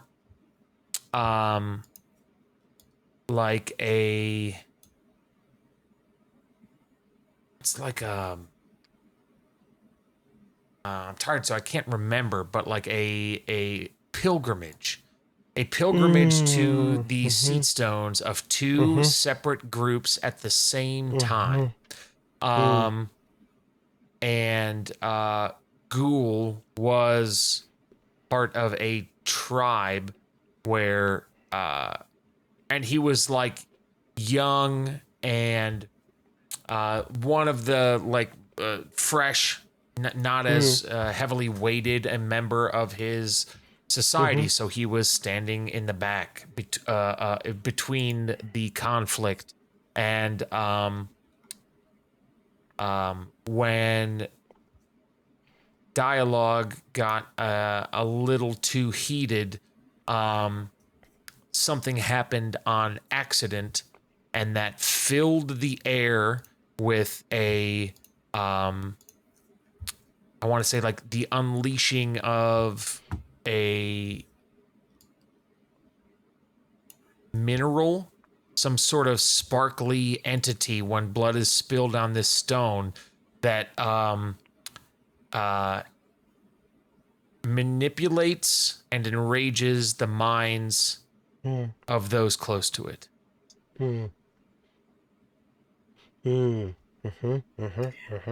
Clarifying question. Are the individuals who die only part of the pilgrimage, or any of the heralds who are there harmed? Counter question, who are heralds? The prophets. So we established that we've got the like Soda Lane and their like frog amphibian priests, for lack of a better term, who are caretakers of the seat and prophets and heralds of the voice of God, who are there. So are any of them harmed in this bloodletting, or is it just a fight between the two pilgrim groups? Well, if they're the keepers of the seats, I imagine they would be present in some capacity. So perhaps they have like one person acting as a liaison, one person swearing that the schedule got mixed up. One of you should not have been here at this time. And in the conflict, I think after the initial blood was spilt and the releasing of the stuff in the stones, one of them got caught in the crossfire. So I think yes, but not all of them. Okay.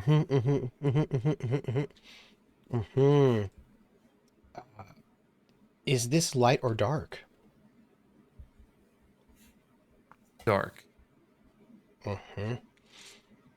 Oh, okay. That's cool. PB, it's your go.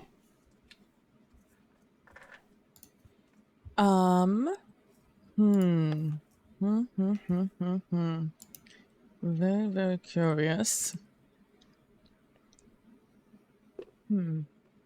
Period, event, or scene. Connected to Ghuul. Yes. Scene.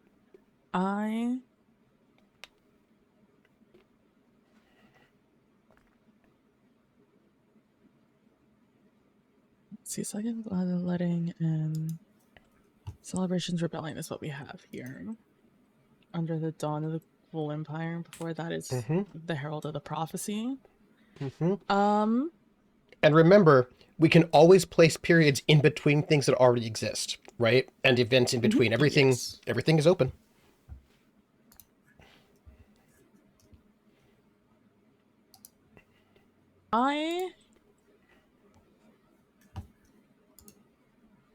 I kind of want to meet Ghuul. Not to do scenes back to back, but I kind of want to know about Ghuul, you know?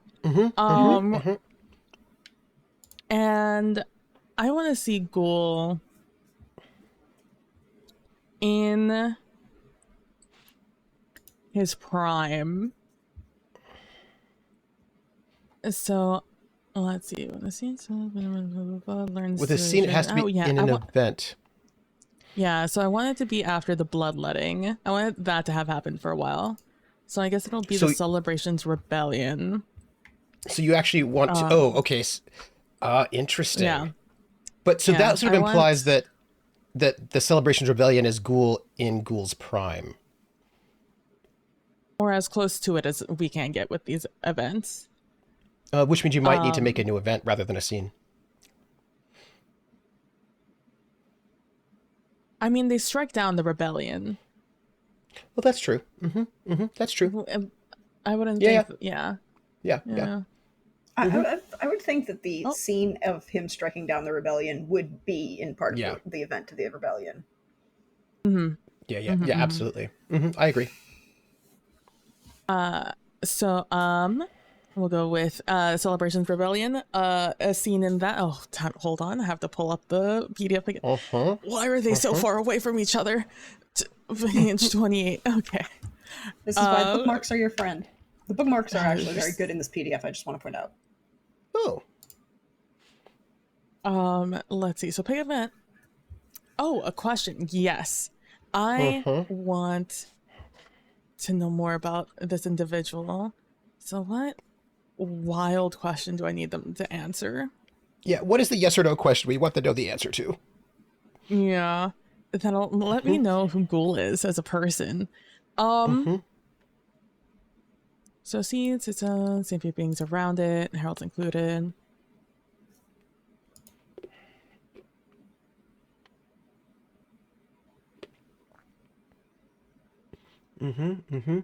What does Yes or no question?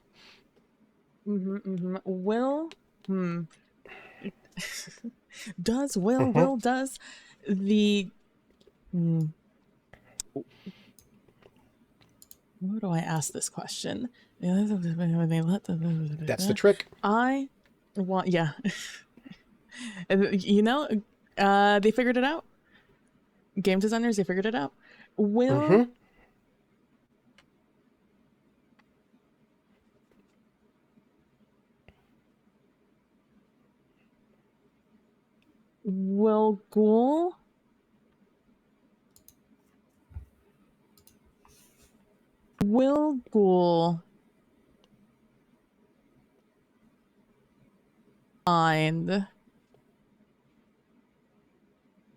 Ghuul find his Sorry. Look, it was a lyric. It was in my head. It was. Will Ghuul find can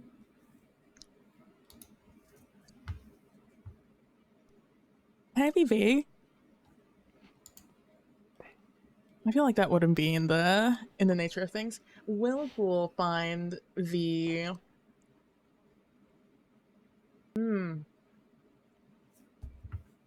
Will Ghuul find a way to make a weapon out of the seed? Ooh, that's a great question. Getting to bring this. Oh, I'm on the hand. Yeah, will Ghuul find a way to make a weapon out of the seeds? That's a great question. That is a great question. That's really good. It is really good. And that is see, that's spicy. the question. What were when event celebrations rebellion before or after the event, after the things we know happen in this event? I will say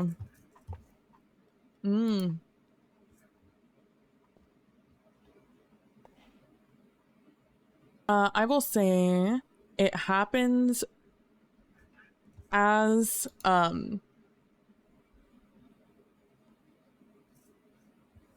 this rebellion is at its peak. I think right when the seasons turn, right? Yeah. Is when he's like on the battlefield in the area around the seat, and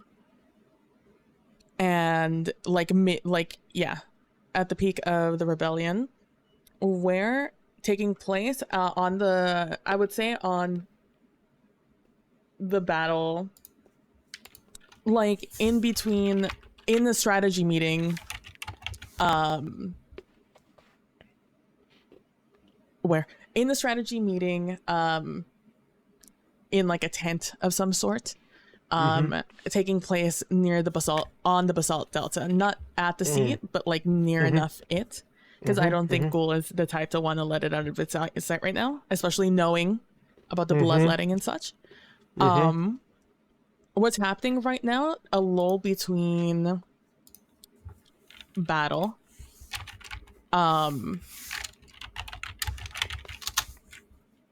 what are they doing here? It might not be the yeah, it's just a lull in between battle where they're strategizing. That's what they're doing right now. They're talking. Add band characters. We're going to have the Empire's greatest mind there, whatever that may mean.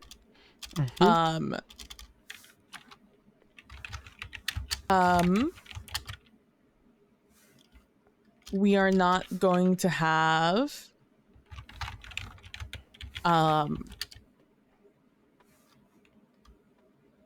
we're not going to have an assassin there. Okay. And what else would be interesting? I love that PB. Just, I just love to have the ad band just changes things. I just love it. That's all. It's fun. It's a fun little mechanic that I'm really enjoying, to be honest with you. And I think that's good. Ghoul. Ghuul is the other person who is there. Because that's who I want to see. I want to meet him. We now, I believe, have to choose characters. And PB, you choose first. I choose last, don't I?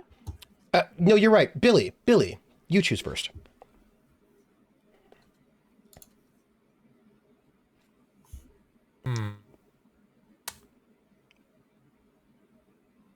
Pick.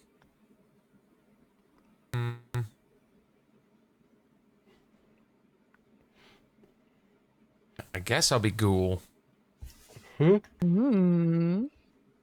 I will play a captured herald. A prophet who's been sort of basically captured by Ghuul and is sort of held captive in this place. And my character's name is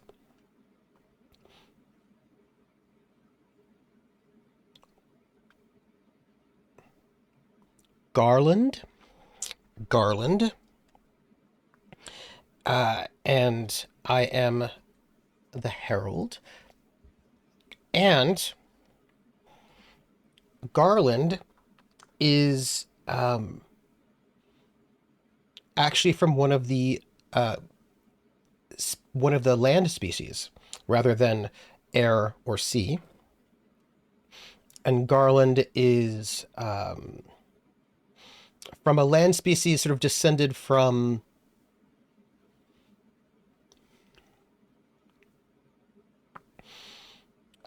sort of like a plant-like land species. Sort of think like maybe like a willow, like a willow tree sort of person.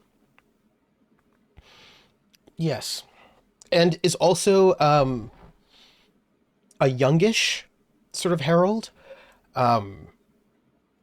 and that's Garland, the captured herald. Clarification question. Is this willow tree species, plant species, along the lines of Ents in Tolkien, where they are just trees which occasionally can move and have speech?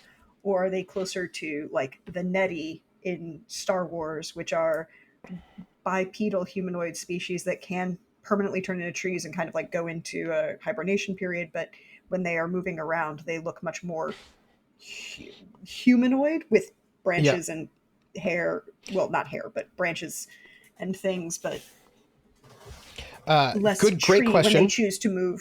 More dryad than moving tree versus.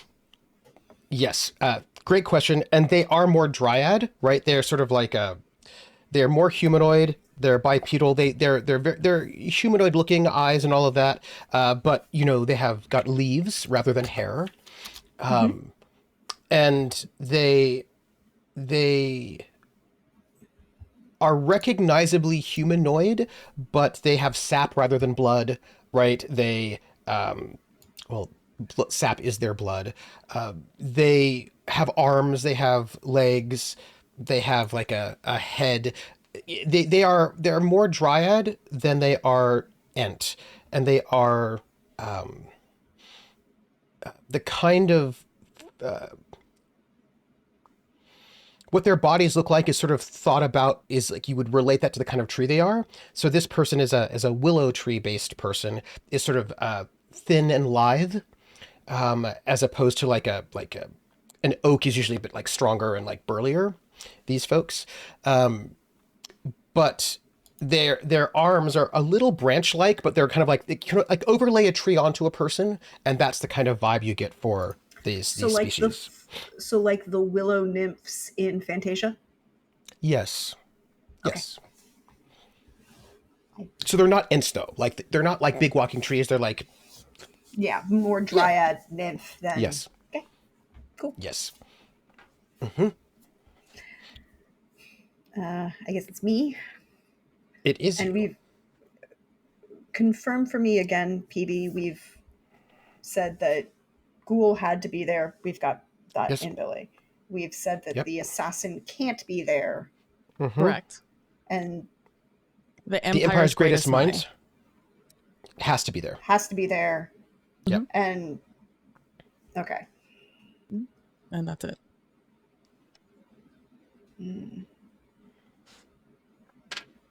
Do you mind if I take the nerd the second time in a row? Go for it. And as we are now in a empire, and we are in a Ghuul started as a maritime species. I believe we are going to continue the maritime species. And I'm going to bring out the greatest mind that we currently know of from a maritime based, and that is a cephalopod. Phenomenal. A cephalopod species, and they are also sequential hermaphrodites on occasion. But they are older than Ghuul, probably of an indeterminate age. They've seen ages past and ages come. Blind on land because but in currents there's enough shift of water that the hair tentacles can receive echolocation response, but they are visually blind. They do have a quasi bipedal action, and picture a more cephalopod, less creepy, and no weird eye mouth thing of Gillinane from Dragon Age Veilguard. Okay. A very like even on land, a slightly more flowing with the tides kind of movement as through water. Multiple tentacles kind of coming off of their head that they can actually act as extra appendages, but they aren't the tentacles themselves are not articulated with phalanges or they do have arms, only one set, and a bit of an elongated torso that they can kind of shift and squeeze their space into a smaller or bigger space depending on what they need. And they were they are a hardcore believer. Ghuul has convinced them.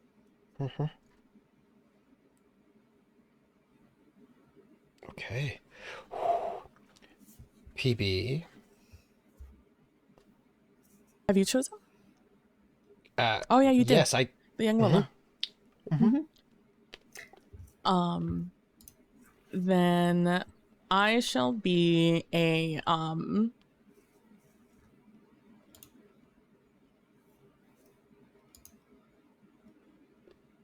I will be another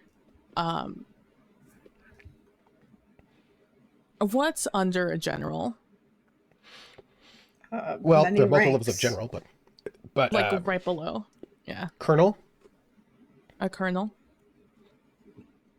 A colonel. It's not a general, but a colonel. Who is a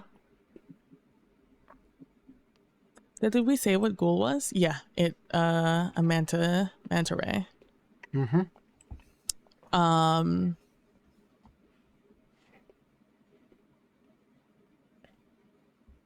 They will be a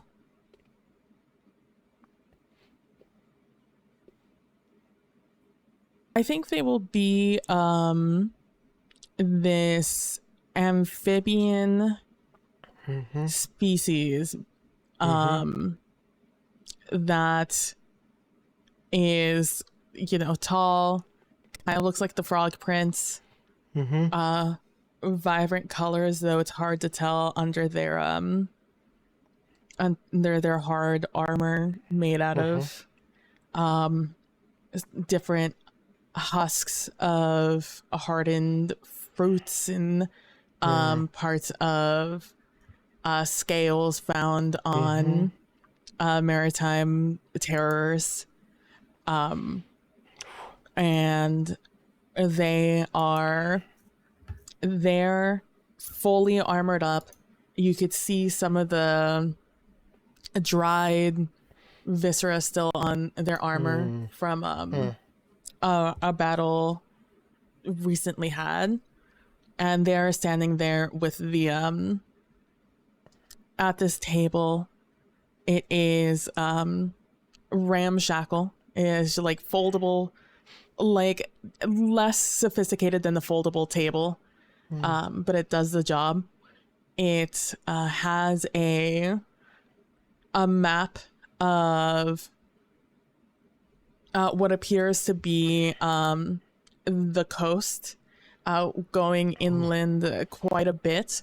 You can see at the top right corner is an image hastily drawn of some sort of fort like building, and there are several boxes around what appear to be crudely drawn hills, and many of them have X's around them, and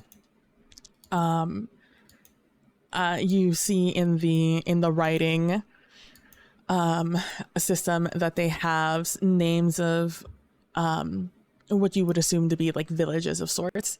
Have X's. Of the about 10 on that map, I would say about 8 of them have X's on them. The last two, one being north of our current position, and the other one being south of the castle, but further down, kind of an afterthought. It's isolated at this point by the other X'd out villages. And currently, as we come into this discussion, it is a little bit heated. A little heated. Tempers are high. My character is thinking... Oh no, you get to say last. You have to say your that's what right, your character's thinking is last. Go. Yeah, go. I forgot. So that's our setup. Billy, what is your character? What is Ghuul thinking? And we're in the middle of this meeting. Tempers are high, right? I think Ghuul has other very pressing issues. So his time is extremely limited. So part of the tempers flaring and things being elevated is he's wondering why he's being pulled into this when things feel like they're so close to falling apart, and he's needed to command personnel in a much more dire situation elsewhere. My character's thoughts. By the way, I'm going to lay out a bunch of lore. I'm going to establish a bunch of lore at this one. Let's go. My character's who is I will note for the record, the first land-based character we have specified. Land-based species character. And we know this is happening on Celebration's Rebellion, which we know that we have seasons. We have 2 seasons, the season of high tide and the season of low tide, and they each last about like 10 years apiece. And in the transition to those seasons, we have these celebration days, these special days where these echo days, like these days of echoing, right? Where voices can be heard in other places, right? So my character is thinking, on these echo days, I am at my strongest.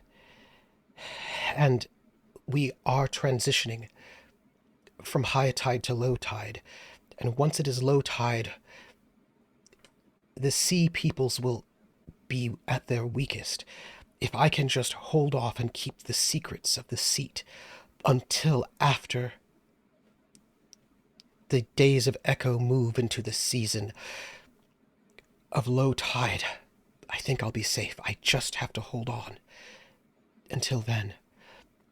Because we have these all these avian species, all these aquatic species, and I think that the aquatic species are at their strongest in the season of high tide, and the avian species are at their strongest in the seasons of low tide. And the transition that we're having in this celebration, right, these sort of days of echo, is the transition from a high tide season to a low tide season. And our herald just wants to, our herald is the land-based species are at their strongest, basically like for a week every 10 years, right? Just in that sort of like transition moment between the 2 seasons is when the land-based species are at their strongest. And this is so our herald is at her strongest right now. And if she can hold on until the season actually changes, then actually she's like, okay, they'll be weakened and I think I'll be okay. And I think, by the way, I think ties into the reason why Ghuul is kind of stressed out, because Ghuul needs to finish this stuff before the seasons change, right? You know, that's where I'm at. I've got to hold on until the seasons change.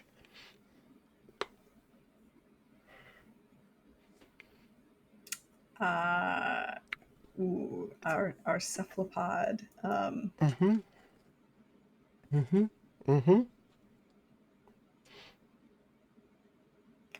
I could not think of a name. Well, they're nameless. They are just, they have no name. And I think their thought is, The week of echoes, by the way, is that transition period where we have the celebrations. or like that. I think their thought is, if we can get this done in the next 2 rotations, we can ensure removal before the tides shift. And if we do it in the right period, and I think they think of it this way, the Lords of the Deep could provide aid to Great Lord Ghuul. We shall have to treat with them correctly. Like, there's a whole running narrative about like this step and this step and this step, but at the same time, it's very fast paced thoughts going mile a minute.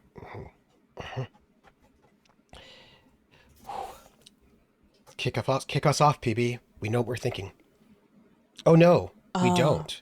What We is don't know the what what is PD's the thinking. colonel thinking? Yes. Yeah. The colonel,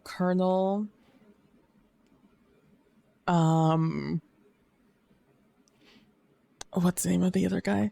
Sutherland. The colonel.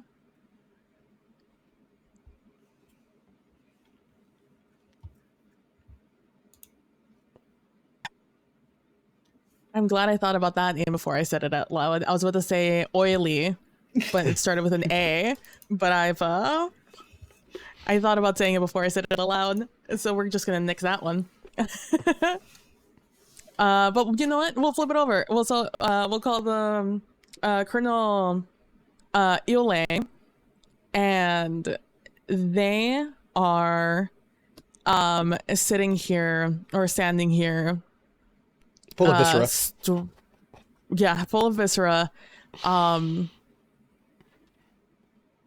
antsy, like they want to go back out. However,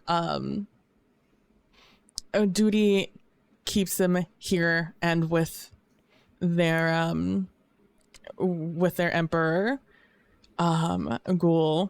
And so while in their mind they are pacing back and forth ready to go, they stand there thinking, I must assist Ghuul in whatever he needs me in at the moment, even though I would prefer to be on the field right now with my soldiers. I will be here for Ghuul. And it almost a mantra in their mind as they're standing there. While they may not pace, their thoughts certainly are.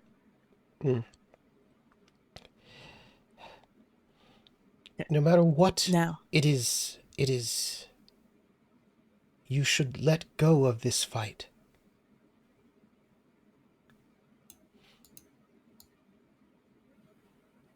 Do not waste my time.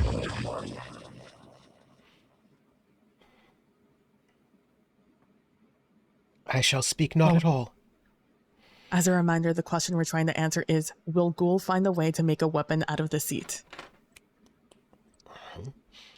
Please continue.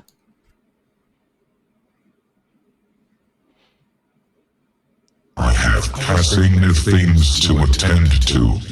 Do not waste my time.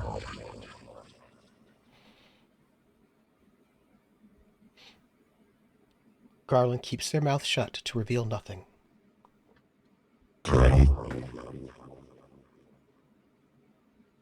If there is a time to find out if there is a way to gain an advantage in this moment from the resources we have, now is the time. Now is the moment. We will not have another moment of calm before we must leave. Now is time for that decision to be made. As I look over to our greatest mind. It would be convenience if that one would grant us words, but I don't think we actually need their words. Merely their presence. And there's this look of concern flashes over the face of Garland, who was planning to say nothing, but is now like, what does that mean? What does that creepy, cryptic, mysterious phrase mean? You know, there's like that sort of like sense of worry. A herald only speaks of what they hear. Another might hear the same.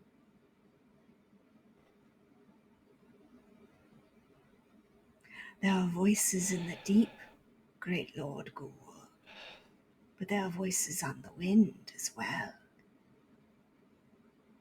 One just has to think about how one might hear them. Isn't that right, Herald?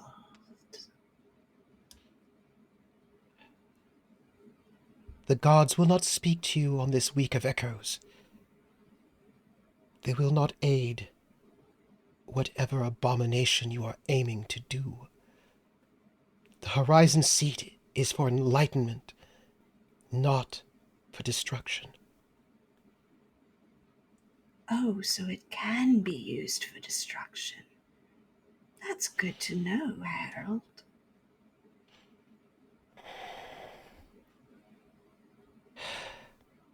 Is there anything else you don't wish to say?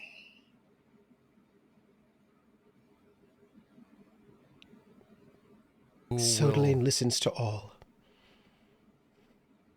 As he's saying this, around his neck, he's got a chain, and around that chain, he's got a piece of the seat. He will take the necklace off of his thick frame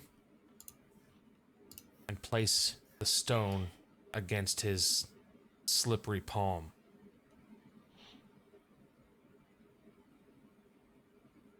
Do you know what happened? When I cut with stone my hand, darling. Have you seen it? I was not there during the massacre, but you were. I was.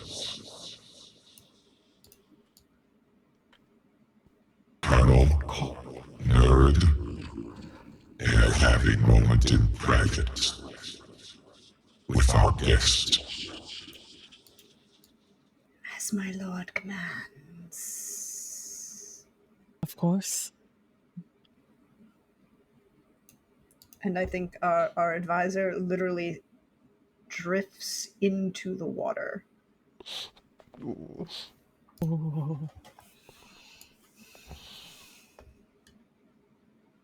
Arlen, is it? Yes. What you fear will come to pass. We have found ways to communicate with the gods below. I only need you to verify how. As to not waste any more time. What you are fighting is inevitability. It is only a matter of time. Now, you can give me what I need. Or you can experience what happened that night. Firsthand.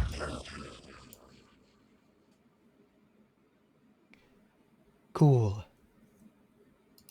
please hear what I say in this moment. You are walking down a path that will bring only destruction in the end. The horizon seat should be a memory of what happens when those rise and try to do something evil. We are now in a space where the god of the tides is lost, was murdered, and so much evil is sent upon us all.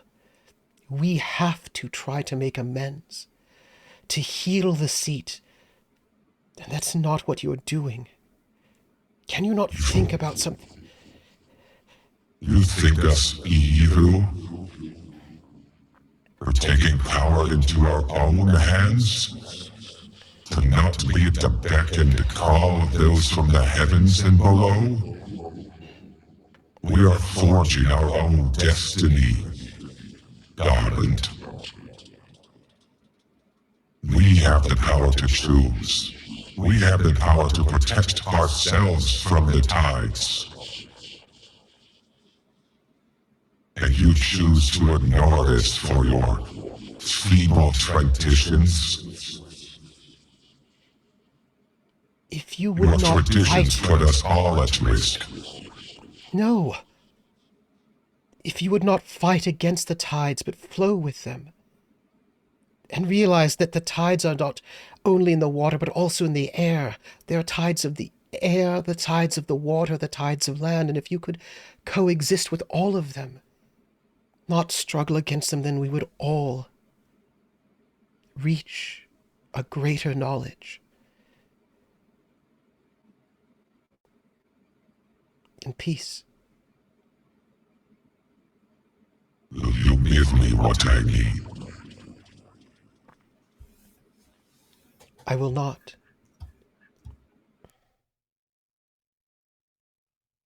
And we'll take...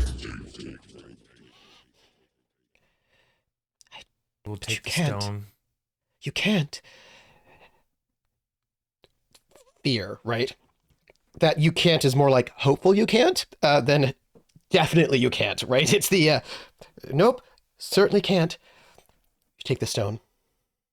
I can.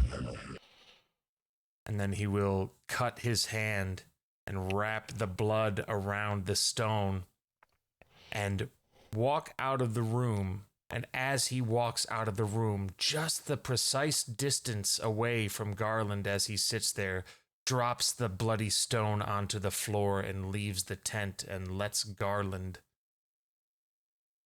decide what he wants to do with the last little bit of his mind.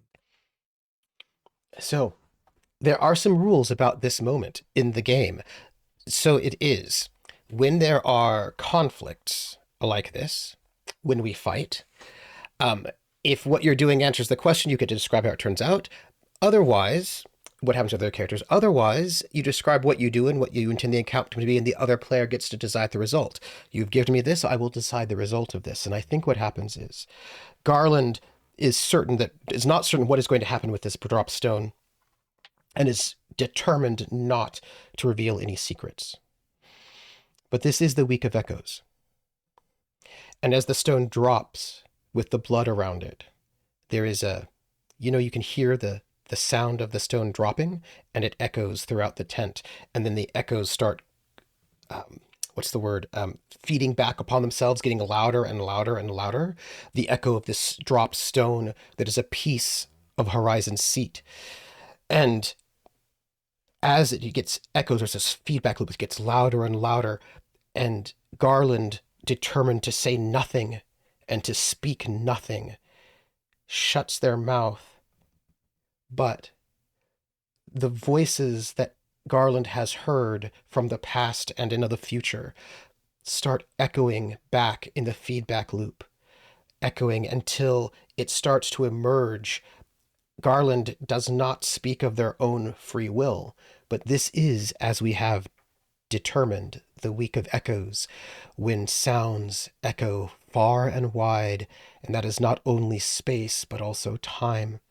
And out of Garland's mouth are voices, not even Garland's own. You hear the voice of the herald who was struck down by Ghuul in the second bloodletting. You hear the voice of someone that no one knows yet, Dalkona, having an argument with Dalkona's teenager about the stones. You hear the voice of Ablentia. You hear the voice of the sky. You hear all of these voices, but each and every one of them is saying something about Horizon's seat, or the throne of the tides as it once was known. And the last thing you hear is the god of the tide saying, "You know," and the secret of how to make knowledge a weapon, a secret that was once known far in the past, but held secret by the god of tides, and perhaps one day will be known again, and that day is now. The secret reverberates the echoes of conversations out into this tent, and with each reverberation, a piece of Garland's bark falls off and sap falls out, and the resonances and reverberations in this room slowly strip Garland piece by piece. And I think the only one who hears these secrets is the greatest mind who slipped into the water, but who can hear quite well through the liquid as Garland sort of basically ages to nothingness through the reverberations, and the secret knowledge, the enlightenment of weaponry, echoes throughout the tent.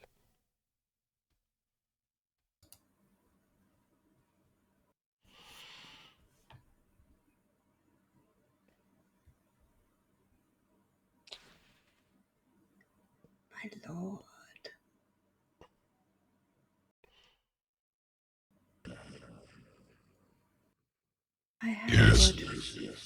I have what we need. Excellent. I also have a little better idea of how to appease the Deep One. Ablentia should be pleased as well. I'm listening. The Herald heard the secret of the child's parents' death. It's such a shame. Wouldn't it be such a shame if we shared that information? It is our responsibility, is it not, my lord? Yes. And it's such a shame that those who walk the land witnessed the death of tides and did not aid our Lord then.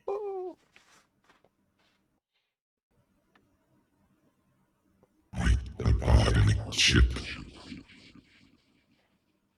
A weapon and a tool.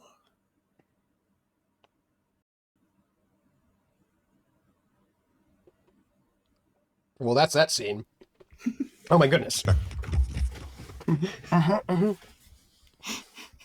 Hey, PB, is that light or dark? What do you think? What do you think? You know, it's real hard to tell. It's really up in the air, which of the two it is. But I'm just, I'm gonna go out on a limb and say maybe that was a dark scene. Yeah. I think so. Go with that. Wow. That's dark. I love that, and I love that very much. Oh. I see you crit. Depends which side you're on. Prax, it's you. You're up next. Oh, all right. So Ghuul, we're doing something with Ghuul.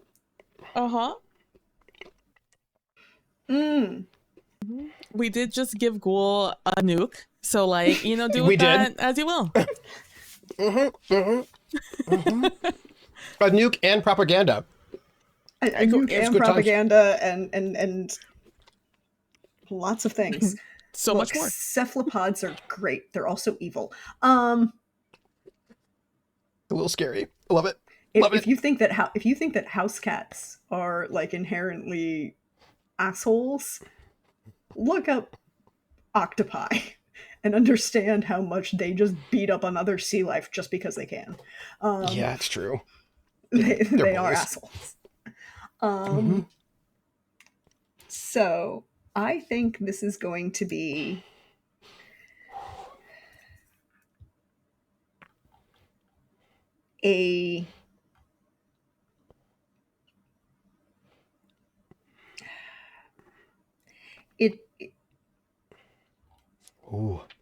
it's a dictated scene. Nice. We're gonna do a dictated well, we scene. haven't had. Yes, we haven't had that one before. So you if you would read out the dictated scene.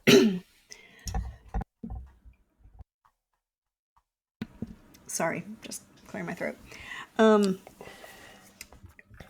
A scene adds more detail to an event and shows us what characters actually do and think at a particular moment. To make a dictated scene, tell us where the characters are, what they do, and what they think. Show us who these people really are.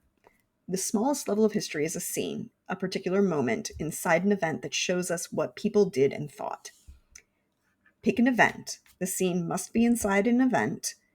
If there are other scenes in the event, say if it comes before or after them. Describe the scene. What happens? Who is present? What do they do? What do they think or feel? Where does it take place? Light or dark? Explain your choice. Don't think about future consequences or the broader event, just what happened in this scene. Write a short summary on a card, oriented tall, and draw a smaller light or dark circle in the corner so it's clearly not a period. Stack it underneath the event card with earlier scenes on top. And then it goes into explaining if you want to play a played scene, but that's what we need for this moment. So it is a dictated scene. And for us, you'll put it either to the left or right of, if it's the same event, you just put it in the left or right of that one, so we know if it's before or after. Yep. And in this case, it's going to be after the peak of the rebellion. Because I feel like I did something that I need to complete. I see you. I see you. And I think this scene is, we're going to call it Ablencha's Wrath.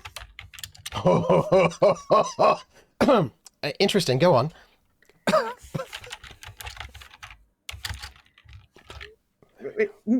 Sorry. I'm sorry. I moved it. I was hitting the wrong thing.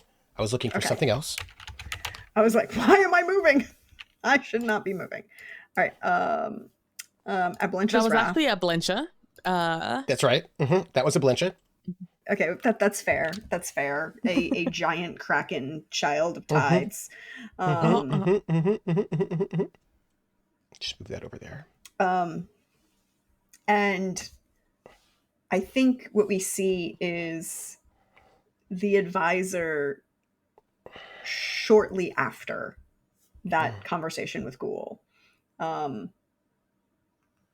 Maybe a day or two, allowing for travel time, right? Like the actual planned. Like I think there was a moment where Ghuul then went off with his colonel and the other like military high command to focus on the rest of putting down the rebellion, and the advisor floats on the sea, and we picture this floating through the deep, further and further down, near where the horizon seat is, but far enough into the deep water that a large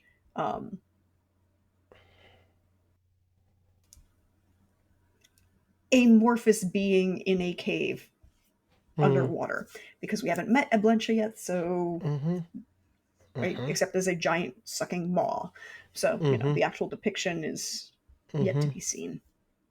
And this kind of drifting moment in the tides where you have their hair tentacles and their elongated limbs floating and flowing freely, sliding through this narrow opening in the rock, like not the main large cavernous entrance that leads to the great maw of Ablencha, but this kind of slow side, very narrow, should not fit kind of slide through because cephalopod.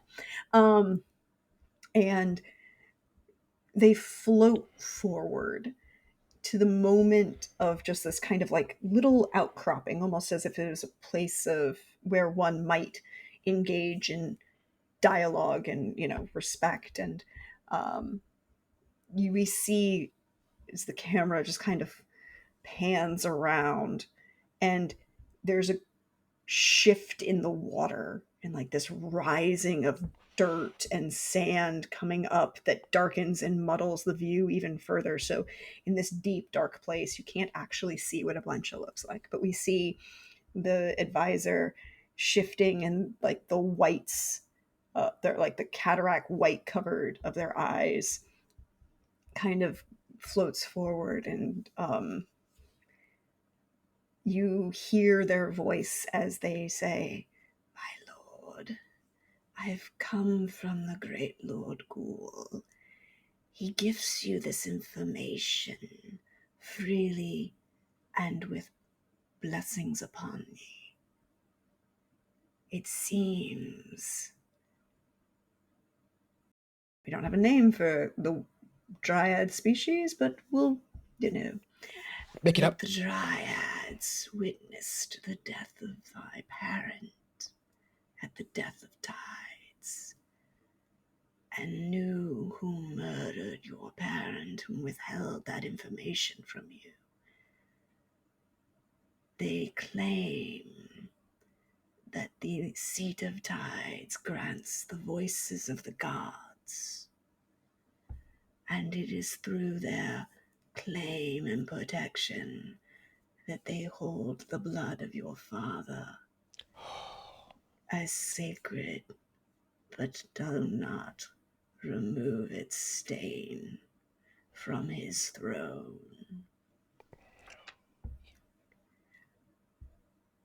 But the great Lord Ghuul knows that this is information that cannot be kept and must be given unto you, for he understands that it is only through the rise and fall of the tides that we rise and fall together.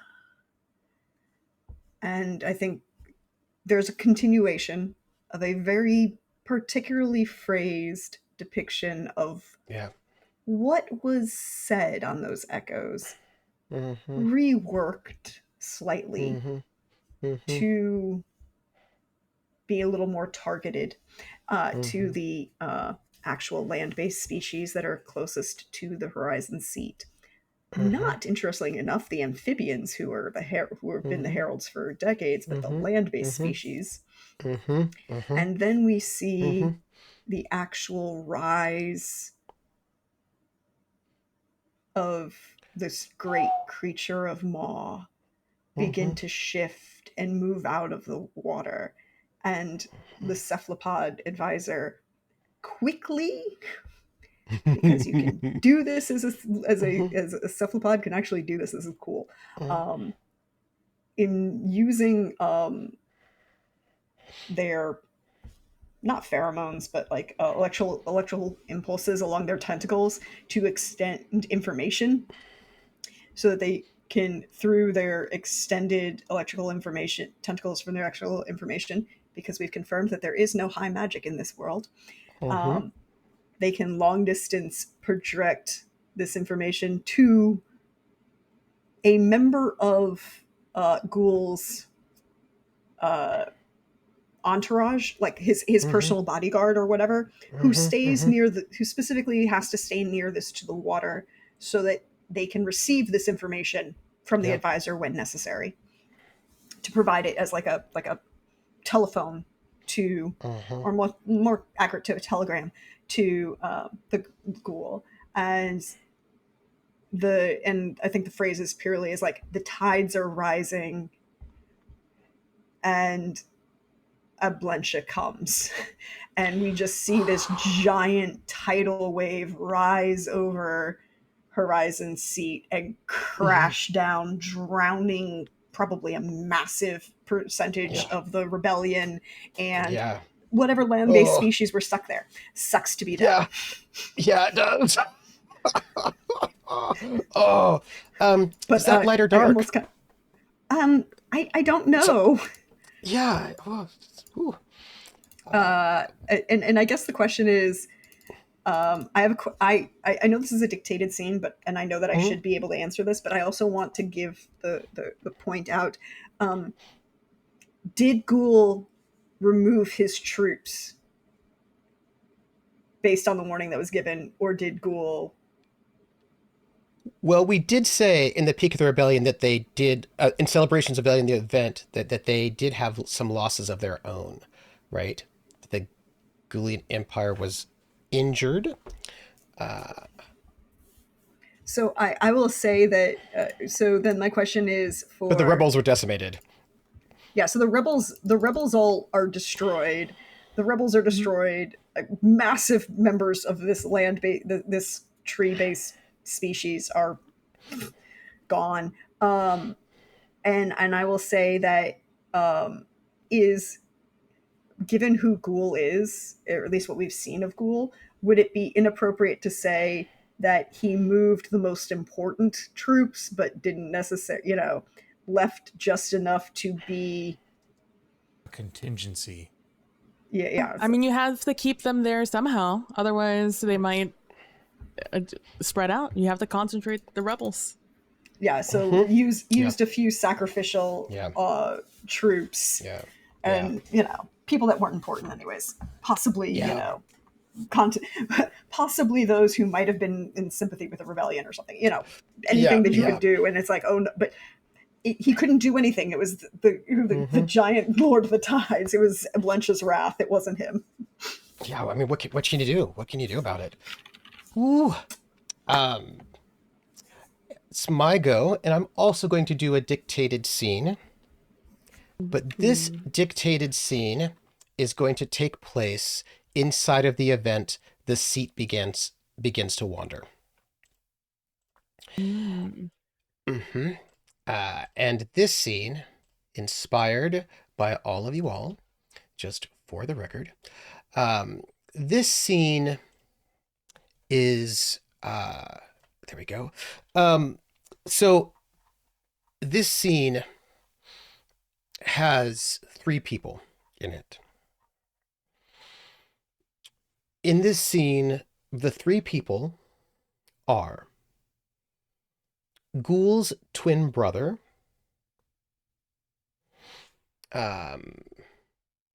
whose name is Ghuul,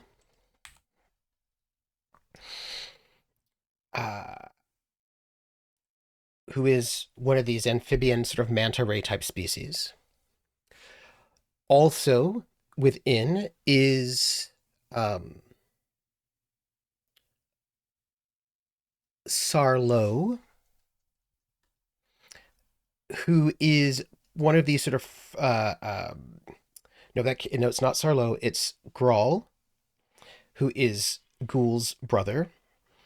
And also, I would say, a member of one of the land-based species, and this particular land-based species person is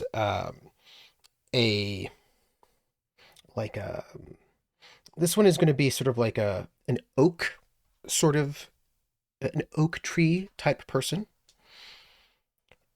And that person's name is Arlo. And then the third person there is an avian species.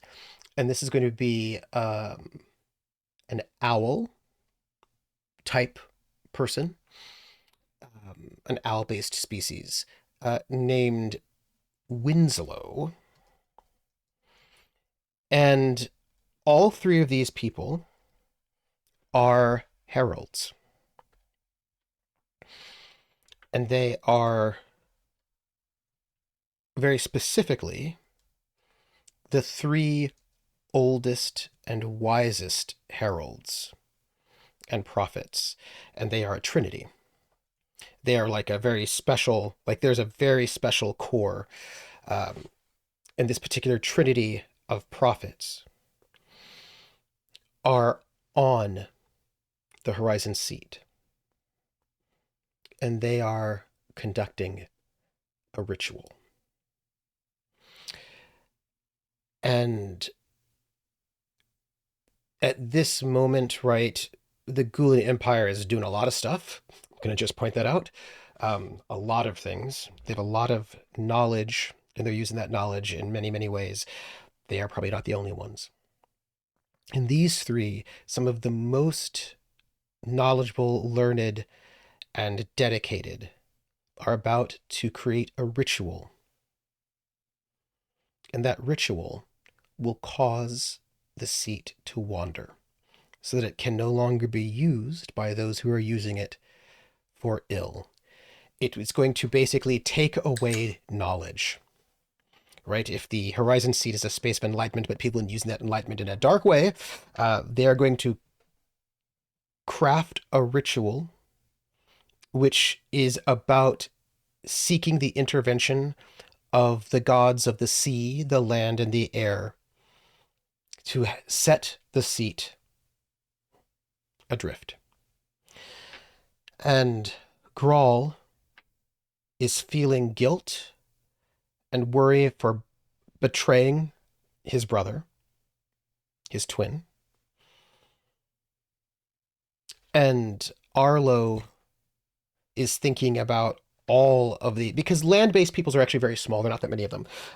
Like all of the sort of the destruction and death of the land-based peoples, because there's not a lot of land. But is determined to sort of to do this. And Winslow is a bit sad about the loss of knowledge because there has been a prophecy, and there is the potential of so much goodness here, but at the moment, the world is not ready, cannot handle the enlightenment at this moment. And so these three heralds form a circle and they begin to sing in their own ways, sing to the land, to the air, and to the seas. They themselves have no magical power, but they hope that if they sing well enough and beseech well enough, that the divine forces of the elements will hear their call. And each one of them gives themselves to the elements, their bodies, their minds, their voices. And they sing softly and then louder and louder and louder until the divine beings of the sea, the earth, and the air hear their calls and take pity upon them. And then there's a crack. And the heavens, the horizon seat, is let loose from its mooring and begins to sail. And each of these three sacrifice themselves in this process, but no blood is spilled. They return to the elements from which they came. And Ghuul, a manta-like bipedal figure, turns to water. And Arlo turns to earth. And Winslow turns to air. And the three give of themselves for their beseechment of the divine forces who take pity upon them, and allow the horizon seat to sail, the seas, the air, the land, to keep the chance of enlightenment out of reach of the beings of this plane until they are ready.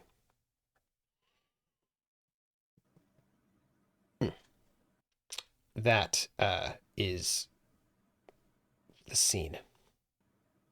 Mm-hmm. And I will call this the Herald Trinity. The Herald Trinity beseeches the gods to free Horizon Seat.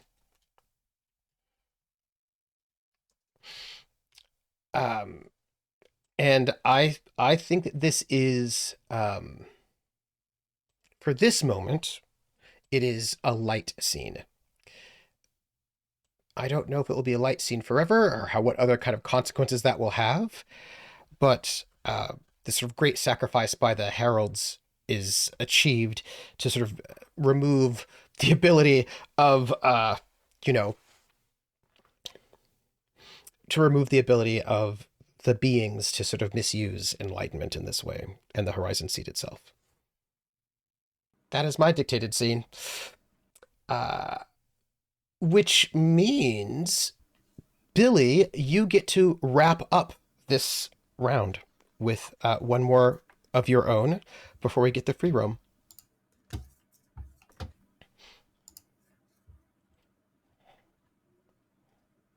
So one more of my own in regards to Ghuul. So either a period, an event, or a scene that's related to Ghuul, because you started us off, so you get to end us off.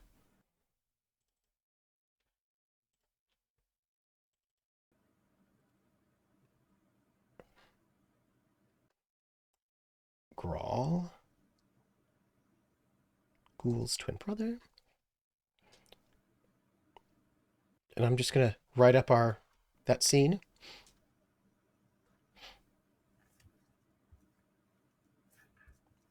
And the Herald I Trinity, by the appreciate way, they is all one of had each of the three. W's.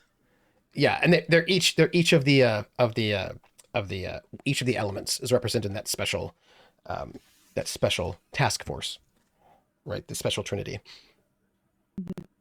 Mm-hmm. Mm-hmm. hmm,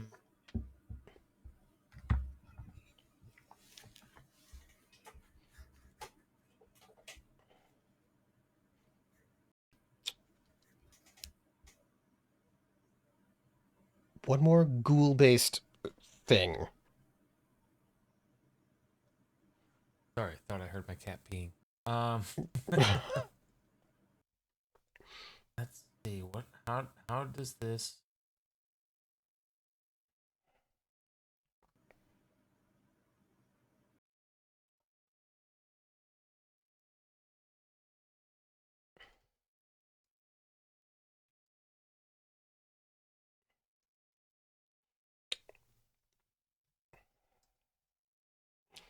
Period, event, or scene. Anyone you want. And anywhere you want. And anywhere you want. It just has to be in some ways related to Ghoul.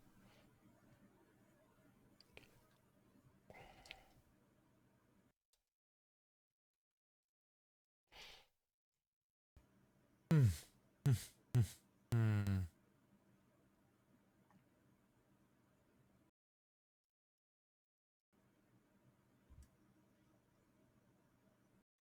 Control to Pressure, no pressure. It's fine.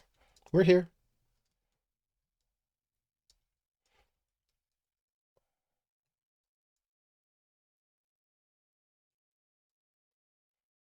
So event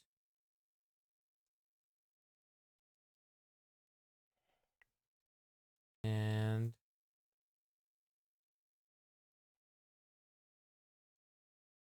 go.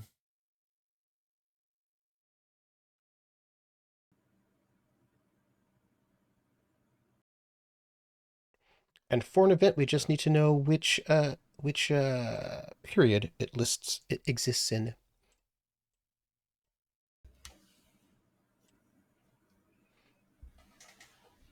Hmm.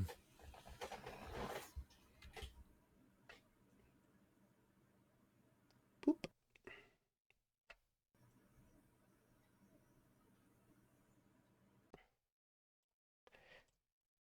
And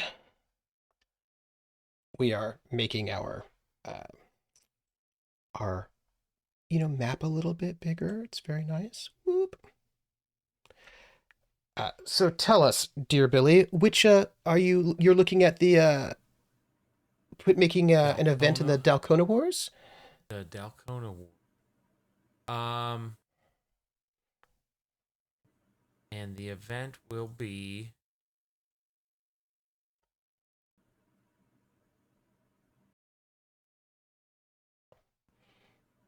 And this Ghoul's happens after. Resurrection. Ooh. Oh man! Oh man! Oh! Oh man! Okay. Uh-huh. Uh-huh. Oh, And this is after the Prophet's Legacy. Oh wow. So this happens after the prophets cleanse the Horizon Seat? Yep. Mhm. We can't just have it be good right at the end before the seed Sure. dissolves the seat. Absolutely, sure.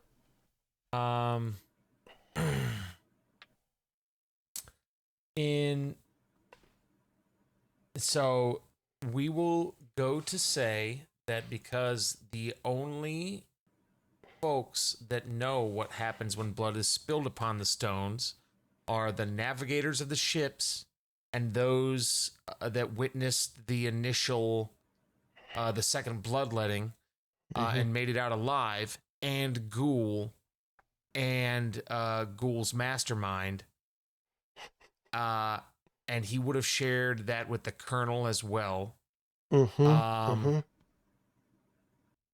That knowledge has stayed within those three, and then stumbled upon by those later with the Age of Enlightened Science. That curiosity had ran rampant with in the Enlightened Science Age experimentation, both sanctioned and unsanctioned by organizations within your various cities and trade empires, and stumbled upon some ancient cryptic tablets in which the knowledge was alluded to in myth, but never practically exercised, and a small group of students in dealing with things in the deep waters had in just as in the Week of Echoes, just how things had changed when blood was let from the stone and the stone echoed and created the voices from beyond. In their experimentation during the Week of Echoes, blood was spilt and stones were dropped, and a voice came from the nether on action, on direct actions to take deceptively to resurrect Ghuul. Oh man. Oh no. Oh.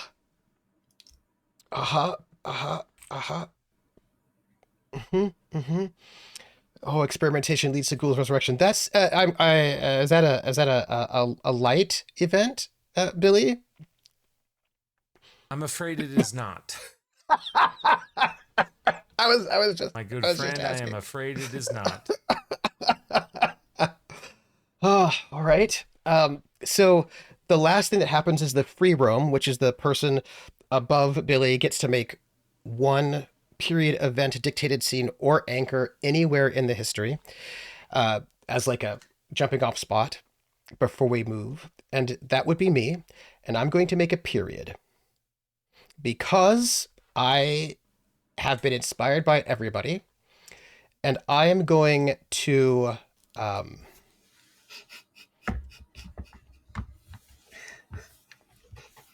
create a new period. And this period is going to be called the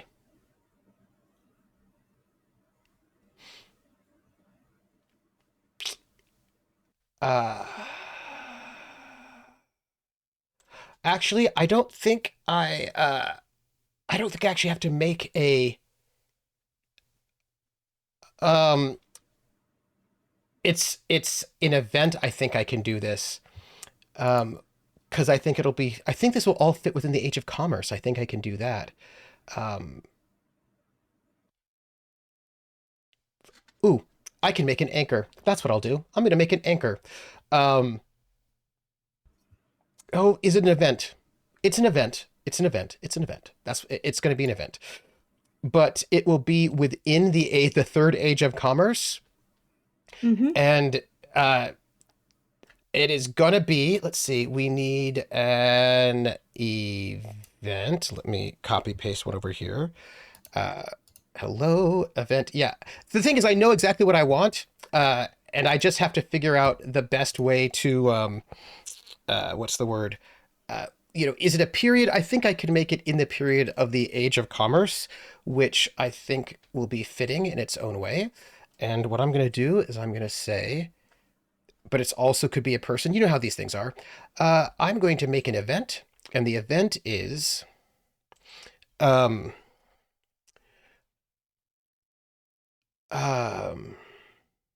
Merchant Prince. The Merchant Prince Coladan. Coladan the Graceful. No, and Graceful. And this is going to be we're going to call her the Merchant Queen, Coladan the Graceful, unites the avians and forms the Empire of the Skies.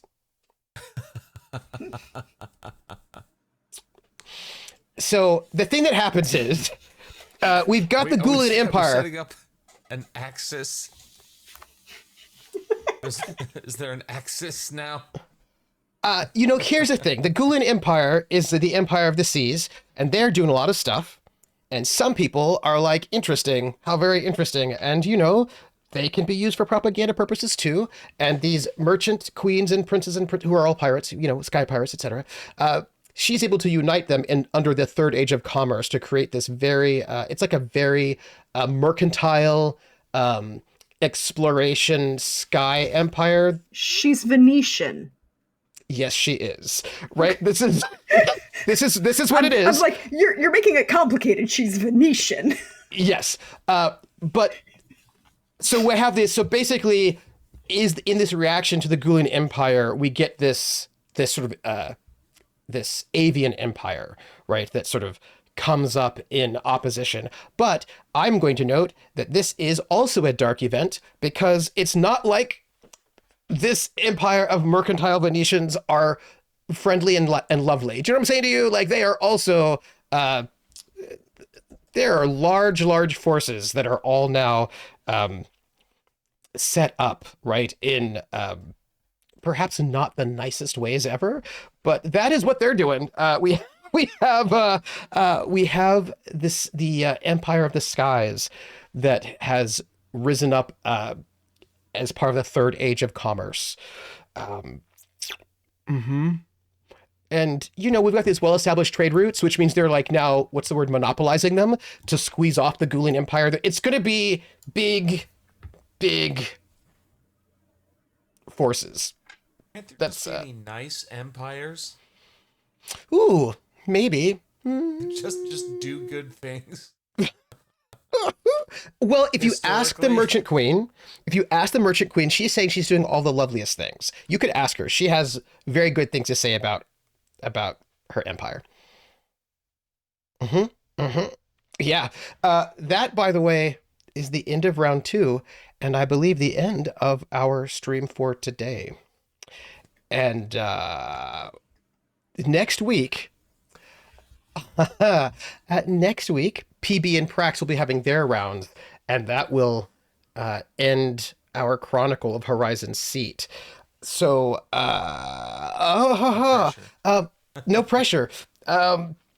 Golly gee whiz. So, I think at this moment, we're going to go around and we're going to say who we are, where you can find us, and then say, what you're looking forward to for next week, right? In that kind of like, oh, what's going to happen? Dun, dun, dun, sort of a way. And we're going to start with Billy. Hello, I'm Bill of the Forest on all of the internet platforms. I don't stream very much anymore, but I'm very stoked to be a part of this with all of these lovely people, having an immense amount of fun creating all of this good stuff from scratch. Truly a great game. Truly a great game. Thank you for the opportunity, Troop, and thank you for sharing this time with me. This has been awesome, and I'm loving what we're piecing together here. This is like how do we just leave? How do we just leave this? I don't know. I We'll feel talk about it. At least it needs like a card game or something.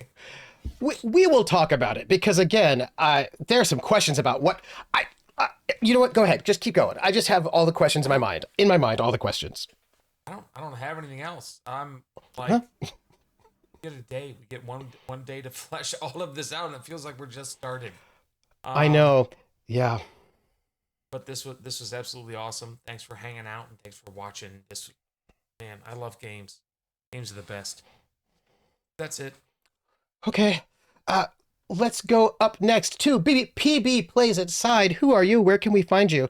And tell me something that you are excited about as we look at the Chronicle of Horizon Seat for next week. Hi, I'm PB from @PBPlaysInside, but you can find me over on Twitch and Bluesky. I have, in the month of October, I have a couple of games coming up for, spooky season. One of them is called This Person Should Not Exist by Speak the Sky, a game based off of the game Where's Waldo or Where's Wally, depending on your geographical location. And the other game being Asher's Ridge by Rory Montford. It is a game currently out as a preview. The Kickstarter just recently ended, so I'm very excited to get through that and play with some wonderful people. One of them who may or may not be called TrooperSJP. It's gonna be a great time. I'm really looking forward to it, and that's coming up in October, specifically October 21st and 28th for Asher's Ridge. Let's see. Aside from that, I'm very excited for this game and all the awesome things. I'm looking forward to finding out more about this world that we've very much shrouded in darkness, and I'm looking forward to see what else comes of that, and if there's going to be any like little bit of beams of light in there, because boy oh boy do they need it in this world. And that is me. Oh, okay. Up next is PraxagoraThesmophoria, also known as Prax the Bard. Prax, who are you? Where can we find you? And what are you looking forward to for part 3? Oh, this is so much fun. I love Microscope, but like Billy, I'm like, yeah, now we've built the world, we need to play in it. It's the one problem with Microscope. I just want to play more. Yeah. But as Trooper said, you can find me here on Twitch as praxagorathesmophoria or over on Bluesky Hive and Instagram as Prax the Bard. You can find me next, probably Monday, doing some Prax and Pope plot avoidance, as we've decided to call it, as Pope joins me as I play through a community playthrough of Dragon Age Inquisition, and we mostly avoid the plot. We've been avoiding the plot for a while. It's fun. Side quests for the all time. And basically late night streams of that. There's something else that will be coming in the near future, but not quite yet. But as for... I love every minute of this, and you should watch all of these other fabulous people because they are all fabulous and they all do very interesting, wonderful things. And as for excitement for next week, well, I believe we now have 4 anchors, right? 5. So we have 5 anchors. So like, aren't we not supposed to create any more anchors? Oh, we can create as many anchors as we want. Oh yeah, that's right. You can do that. Well, I don't know. We'll find out. But I have like thoughts about now that we've got an avian empire. Yeah. I want to see, dark and twisted. Also, thank you for letting me pull my villains out again because I haven't done that in a while. And I love to do that. I'm looking forward to maybe seeing a positive light period. But I also have I want to know if this resurrection of Ghuul is like a metaphorical resurrection, or if we are talking like Jurassic Park level of resurrection, because manatee ray humanoid personage resurrected a la Jurassic Park can only end well.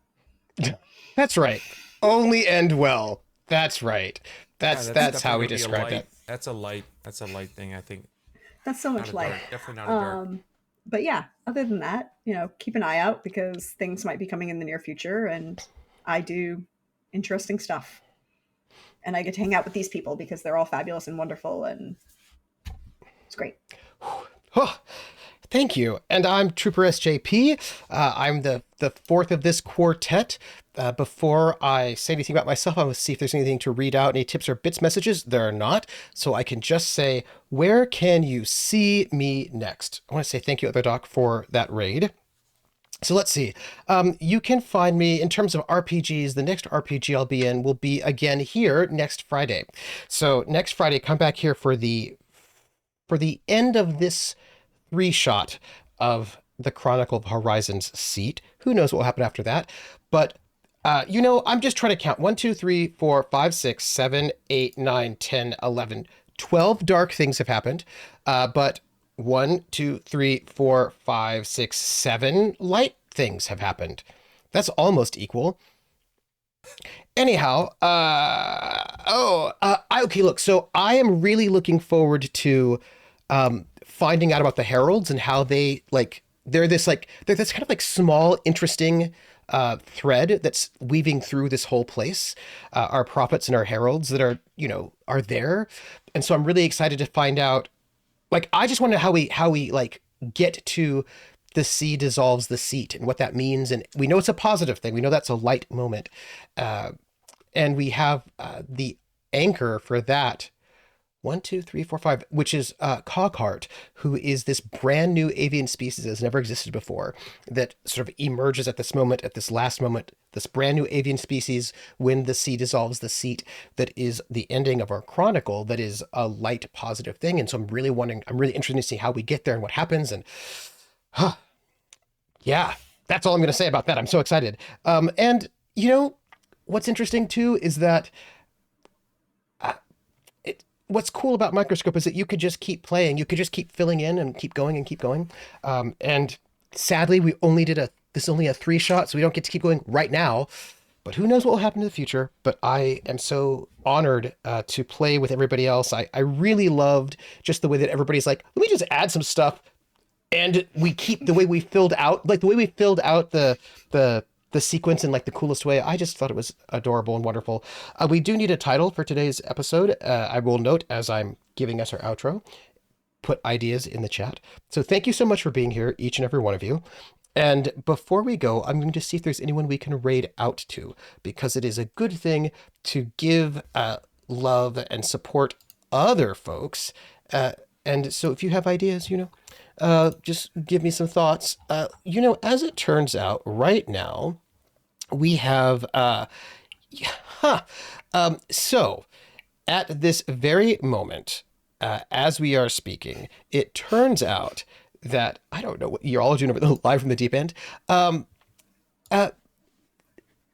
now, the lollygaggers are doing Conan, and Conan seems mythic, and we're doing something mythic, so I think we should go and do a raid to them. So after our credits are done, we will raid them, make sure to give them some love, and we will catch each and every one of you on the flip side in 1 week. Bye, everybody.